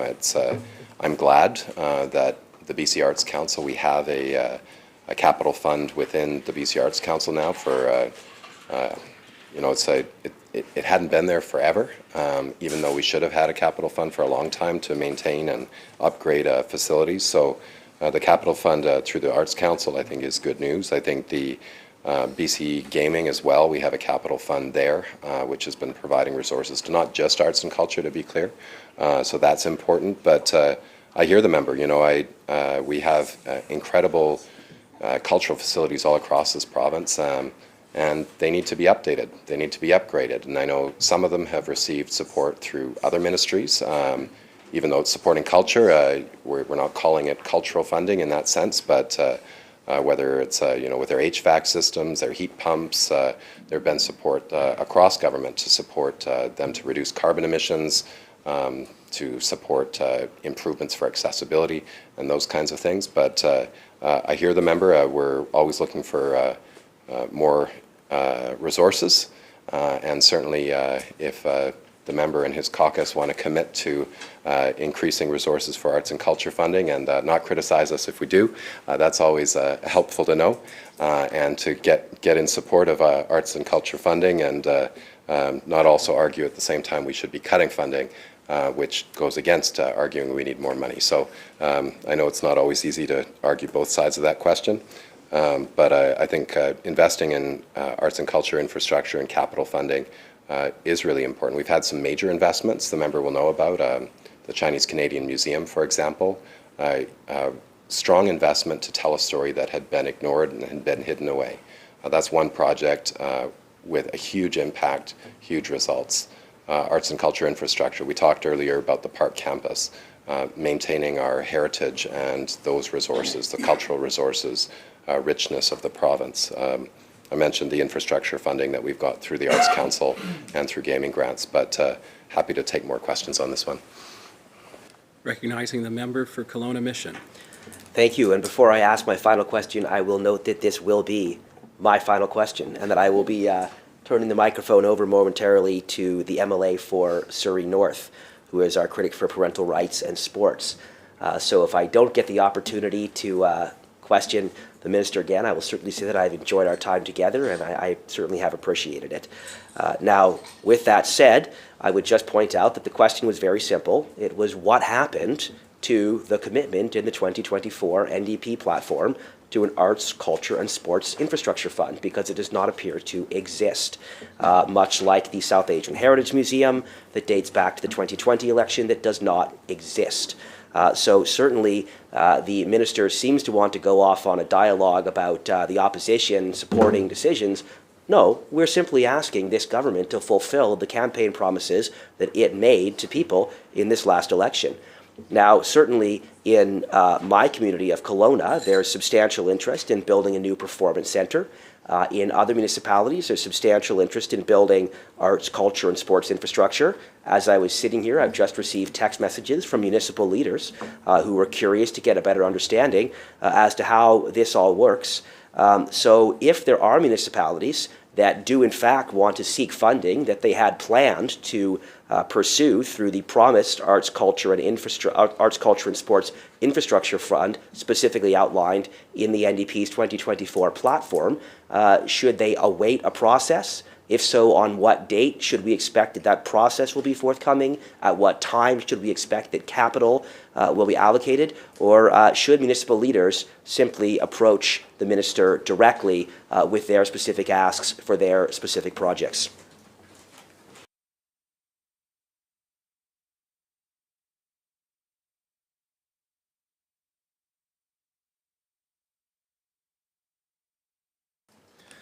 Recognizing the Minister of Tourism, Arts, Culture, and Sport.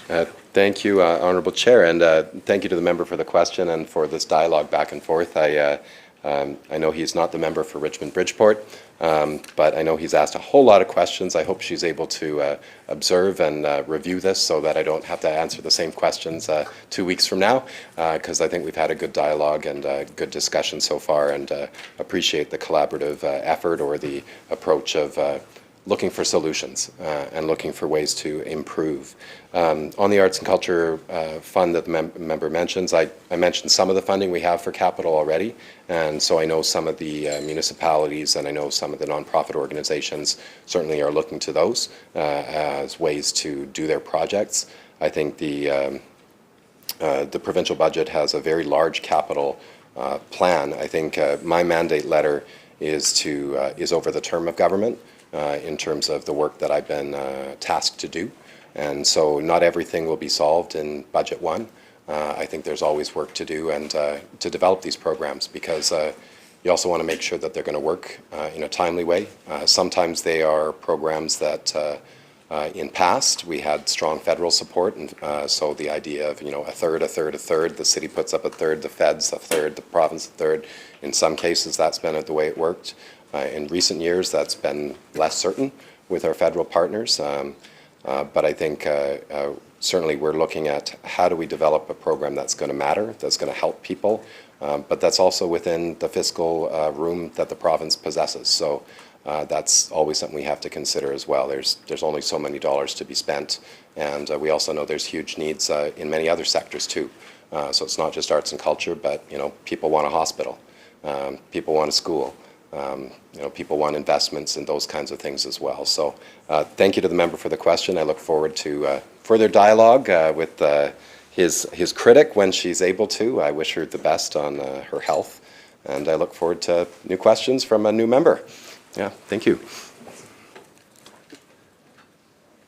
Recognizing the member for Surrey North. Thank you, Speaker. Budget 2025 outlines 109 million for stadium capital investments for the FIFA World Cup 2026. While this confirms the minimum amount this government will spend on FIFA for just 7 games, what remains undisclosed is the total operating cost of hosting the event.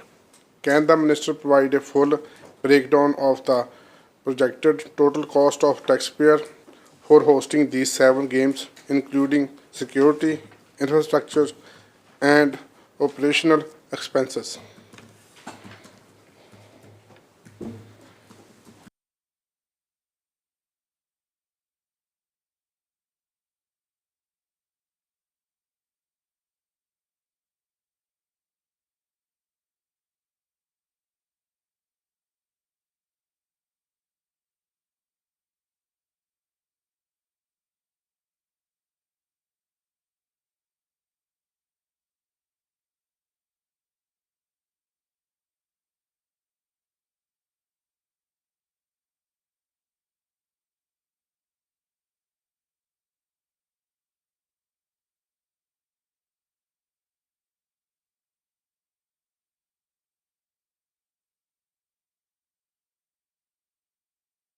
Recognizing the Minister of Tourism, Arts, Culture and Sport.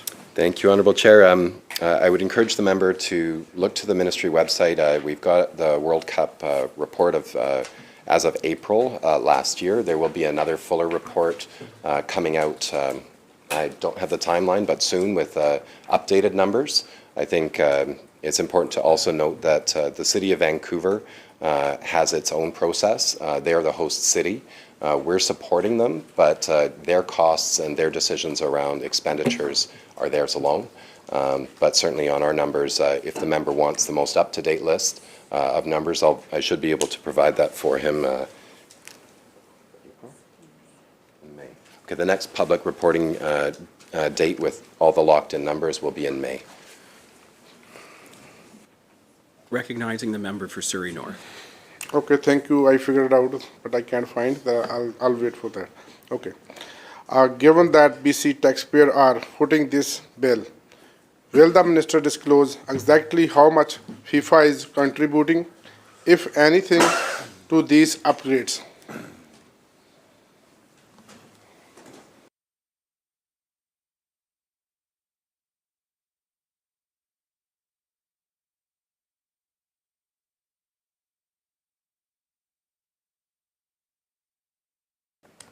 Recognizing the Minister for Tourism, Arts, Culture and Sport. Thank you. Thank you to the member for the question. I think attracting the World Cup to BC is very important. I think especially right now, we want to diversify. We want to know that tourism can grow.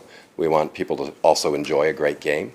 Well, great games. It's certainly it's exciting, folks in the tourism world, to no end that we have this coming to us. Because it's hard to get in front of people's eyeballs in this world today. There's so many distractions, so many things to think about. And so to have a dedicated fan favorite event, most popular sporting event in the world, coming to Vancouver, the best estimates that we have are that post-game that'll generate over $1 billion in economic returns to the province, and that's through people coming to BC. People understanding Vancouver, British Columbia, where it exists. It's a huge opportunity for the province. Investments in BC Place we are making, so FIFA is not paying for the investments in BC Place. That's part of the PAVCO, BC Pavilion Corporation, has an agreement with the World Cup, with FIFA, around costs, around expectations, around how we do the work, what they need to see in order for us to be a host. So there are high expectations, but the work, I should make sure the member understands, is work we had to do anyways. It's work that is necessary for a high class, a important functioning stadium that generates returns to the public. So for example, folks might not know, but the washrooms and change room facilities for whether or not be a top artist like Taylor Swift, top athletes like the BC Lions. The washrooms, if you go into the showers, they're all gang-style showers. There's no privacy. The tile work is from 1981. It's a few things have changed since then, and it's important that if we're inviting people to use our facilities, and last year was a record year for use of BC Place and for return to the public, that those facilities actually meet their expectations. Another challenge in BC Place, which is getting looked at and getting some action on, is accessibility. We're doubling the number of elevators in BC Place. So if you have a challenge with stairs, if you need to push a stroller, if you're in a wheelchair, that you get better access in throughout that venue. Again, something that should have been done a long time ago. We're able to use the World Cup to make those investments that were needed for the World Cup, but they were needed long ago. I can think of another opportunity that the money that we're putting into BC Place will allow us to do. There are some sites in that stadium that really look like dingy cloakrooms. They're not nice spaces. They're not useful for much of anything. But then you look to the windows, the views are incredible. They were not used effectively in that space, but part of that was because of how they were accessed, how they were designed, how they were built. We're able to use some of the money we're investing, the public's money, I should say, to make those facilities usable so that we can use them for convention. We can use them for meetings. We can use them in a way that the stadium is multi-purpose instead of what one of the issues is right now. If you're going to have an event, you have access to everywhere in that stadium, and that means that you then have to bring more security on, and the costs go up, and the public benefit goes down. So by making many of these upgrades, we're improving the ability for BC Place to function as a generator of revenue and a generator of public benefit in a way that it currently is unable to be. Recognizing the member for Surrey North. Thank you, Speaker. Will the Minister table the contract with FIFA, ensure that British Columbians know how much they are paying? Or did the government sign a non-disclosure agreement with FIFA? What prevents full transparency of public spending?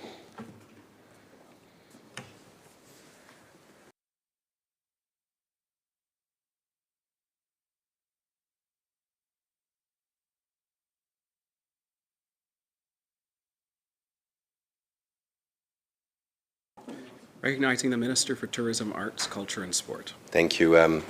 The ministry does not have a contract with FIFA. The City of Vancouver does. And so if the member wants to get responses for how Vancouver has an agreement with FIFA as the host city, I would recommend that he follow up with the City of Vancouver.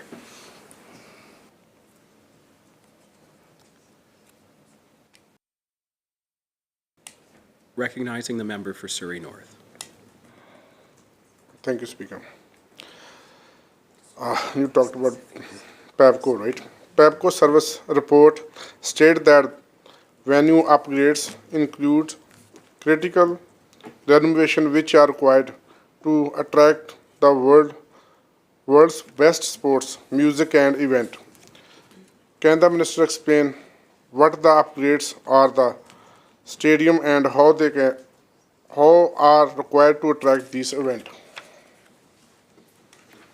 Recognizing the Minister for Tourism, Arts, Culture and Sport. I thank you, Honourable Speaker. I think I just answered that question in talking about whether it not be the showers, accessibility, access for some of the parts of the venue to be able to use as conference spaces, to have more events there so you can do multiple events at once instead of just one at a time. So I think that the question was answered.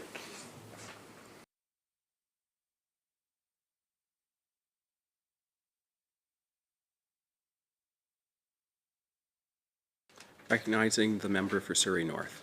Thank you. Can the Minister explain how they can justify spending $109 million on upgrades of BC Place while so many election commitments are unfulfilled? Recognizing the Minister for Tourism, Arts, Culture and Sport. Thank you, Honourable Chair. people want to celebrate together. They want to support great sports events. The World Cup is the biggest in the world. It's got more interest from all over the world than any other sporting event. I think, if you look at it, $1 billion in economic returns post-games, that's pretty good to me. You talk to anyone in the tourism field, they're excited it's coming. You talk to sports fans, they're excited it's coming. So I understand that there are those who might not think we should support the World Cup, but many of the members' colleagues have asked me for tickets. They've said they want to come to the World Cup and they're very excited about it because they think it's a good investment to the province. So if the members' party doesn't think this is a good thing, I'd certainly be interested because many colleagues have told me they want to be there. I don't have tickets to give, so members don't ask me for tickets to World Cup for your use. But I appreciate many members anyways on that side's enthusiasm for the World Cup coming to Vancouver. Recognizing the member for Columbia River Revelstoke. Thank you, Mr. Chair. If I may ask just a clarification question for the clerk and yourself, just about the timing that we wrap up in the House here, just out of respect for the ministerial staff and the minister, just so we can organize the questions I have in a fashion that works for everybody. We will be going until 5:15.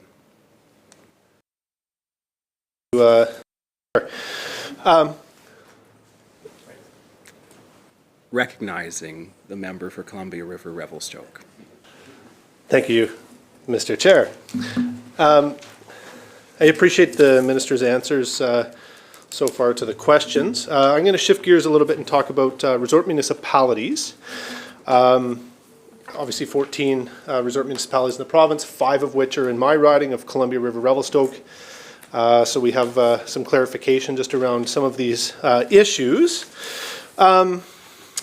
I totally understand and respect the minister's perspective that, you know, he's had feedback from Americans that want to come to British Columbia and spend their tourism dollars here in the province. But respectfully, that's not the case everywhere. In the East Kootenay, where we live, I know myself and the member from Kootenay East, we border a very Republican state in Montana. And that I know we've shared this view. We're getting lots of letters in our office as people feel very excluded and not welcome here to spend their tourism dollars. What do those tourism dollars look like?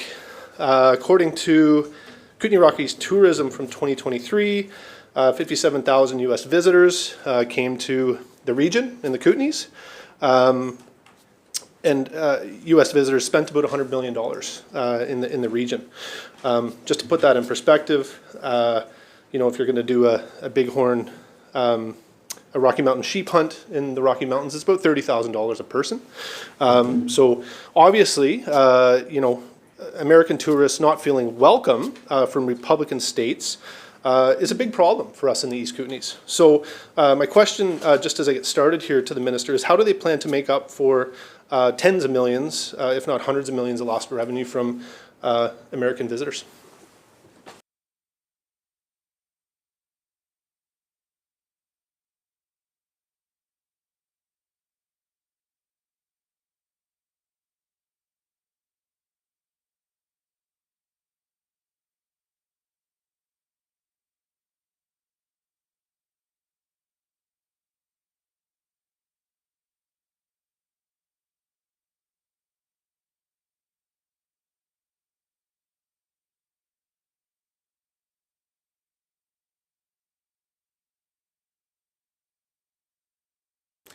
Recognizing the Minister of Tourism, Arts, Culture and Sport. Thank you, Honourable Chair. You know, to be clear, we didn't start this fight.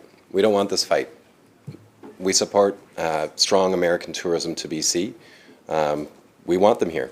And I think it's incumbent upon all of us to be clear. Americans are welcome in British Columbia, just not annexing British Columbia, just not annexing Canada. We know most Americans don't hold those views. The President seems to. And we have to take that seriously, and we have to stand up for ourselves. So I hope the member's not suggesting that we shouldn't, and that we shouldn't speak out against what's happening in the States to us. I think we have to. But we also have to say, you're welcome to be here. You know, we're marketing to Americans to say, come to this province, come to this country. I think Destination Canada has identified across Canada that Canadians still very much want Americans here, that we're still welcoming them. We're not happy with what America is doing to our country, but we want them here. And I think I certainly would hope the member agrees that we have to stand up for our country, but we can still be welcoming neighbors. And it just because we disagree with what the fellow in the White House is doing, what the President of America is doing, and his threats to our national sovereignty, doesn't mean that we're against Americans. Saying that we oppose President Trump's desire to annex our country doesn't mean we oppose Americans coming to visit our country. It just means that we're standing up for our country, we're standing up for our province, and we're also welcoming neighbors, as we always want to be. We don't want this fight. We don't want this to go back and forth like it is. But unfortunately, that's out of our control. It's very much in the White House's control. And so we will stand up for our people, but we'll also welcome not just Americans, but other British Columbians to come visit the region, other Canadians to come visit the region. I certainly know there's strong interest right now in ski in the Kootenays, coming from across Canada, but indeed still from America. And we're going to continue. Now, I know there's cross-border issues, and that the nearest states are sometimes the biggest tourism backers for us, but there's also a lot of visitors from different parts of America that come visit us too. So not just red states or blue states, but all of America. And they are welcome. The door is open. We're here to welcome you. And I would certainly say to anybody out there, just because you see an American plate doesn't mean you get to be mean and rude to that person. So if there's any thought out there that there should be these reprisals or something to individual Americans, stop it. It's not welcome. It's not helpful. We want you to feel welcome in our province, but it's our province. We want you to feel welcome in our country, but it's our country. And so I'll be clear that they're welcome here. We want them here. We love their joy in visiting our province and coming back again and again. What we don't like is threats to our very existence as a country. Recognizing the member for Columbia River Revelstoke. I thank you, Mr. Chair, and I agree wholeheartedly with the minister that annexing Canada as the 51st state is just simply not going to happen on anybody's watch here, that's for sure. But respectfully, when your government targets states and citizens who have supported the president, you're not differentiating between the president and his actions and the individuals who voted him in. Like I said, we have a lot of Idaho and Montana tourists that visit our region and spend a lot of money there. So what is your plan to spend money in marketing and make up for the lost revenue from Republican visitors, again, who no longer feel welcome here?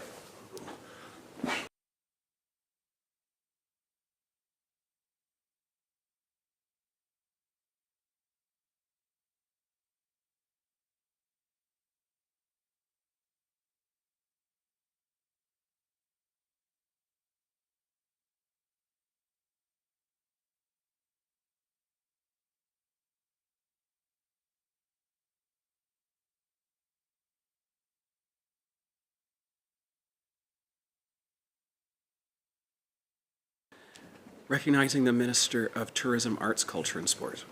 Thank you, Honourable Chair. I think if members didn't get a chance to see the Premier's remarks at the Invictus Games, that was about as clear as we can get. Americans are our friends. We want them here. They're welcome here. You know, if they voted one way or the other way, we want them here. I think the issue that we have is really with some of the office holders who are backing this. You know, it's not just the President saying we should do tariffs. There are many Republican leaders, governors, etc., making the same case.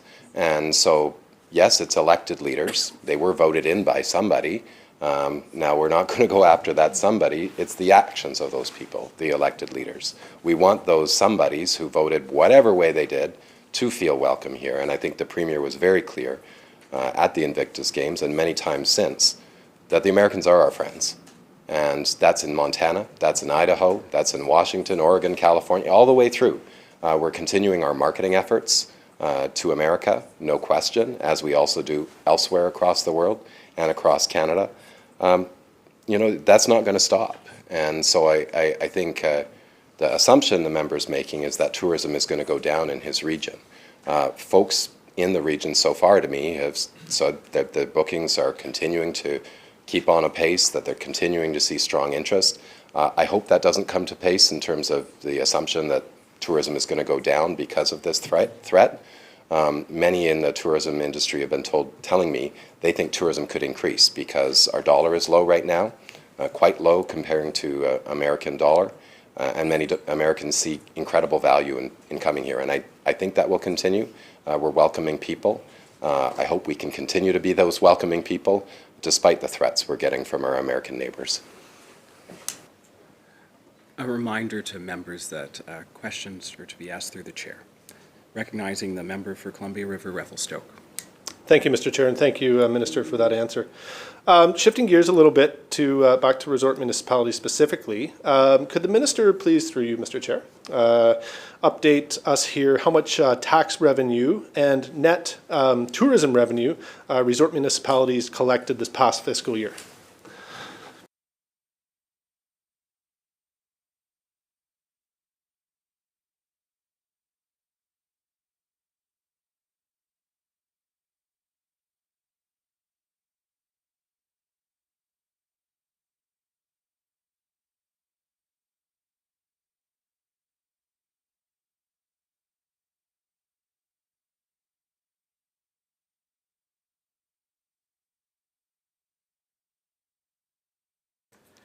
Recognizing the Minister for Tourism, Arts, Culture and Sport.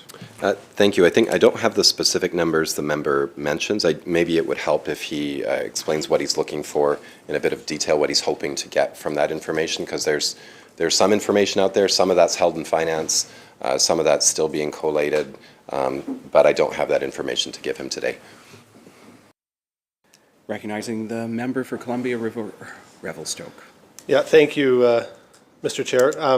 Sort of what I'm getting at is I'm going to get to the Resort Municipality Initiative funding, but I'd like to start with, what sort of tax revenue the resort municipalities collectively are generating for the province.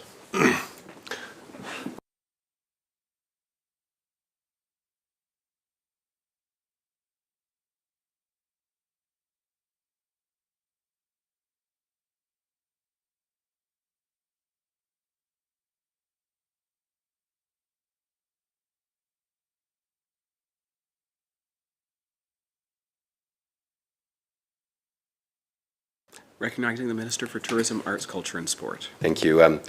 I don't have it broken down by city in terms of all tax revenues that have come through to a resort municipality. So, if somebody buys a burger at the local restaurant, I don't have that broken down to, what PST came in and then the income tax for that specific person working in that facility. So I can't get the member that level of detail, but I can say that we know the resort municipalities provide huge economic return to the province. They are incredibly valuable for both the jobs that are inherent in those communities, but also that we have them as places that draw. They're magnets, in a sense, to draw people from all over the world.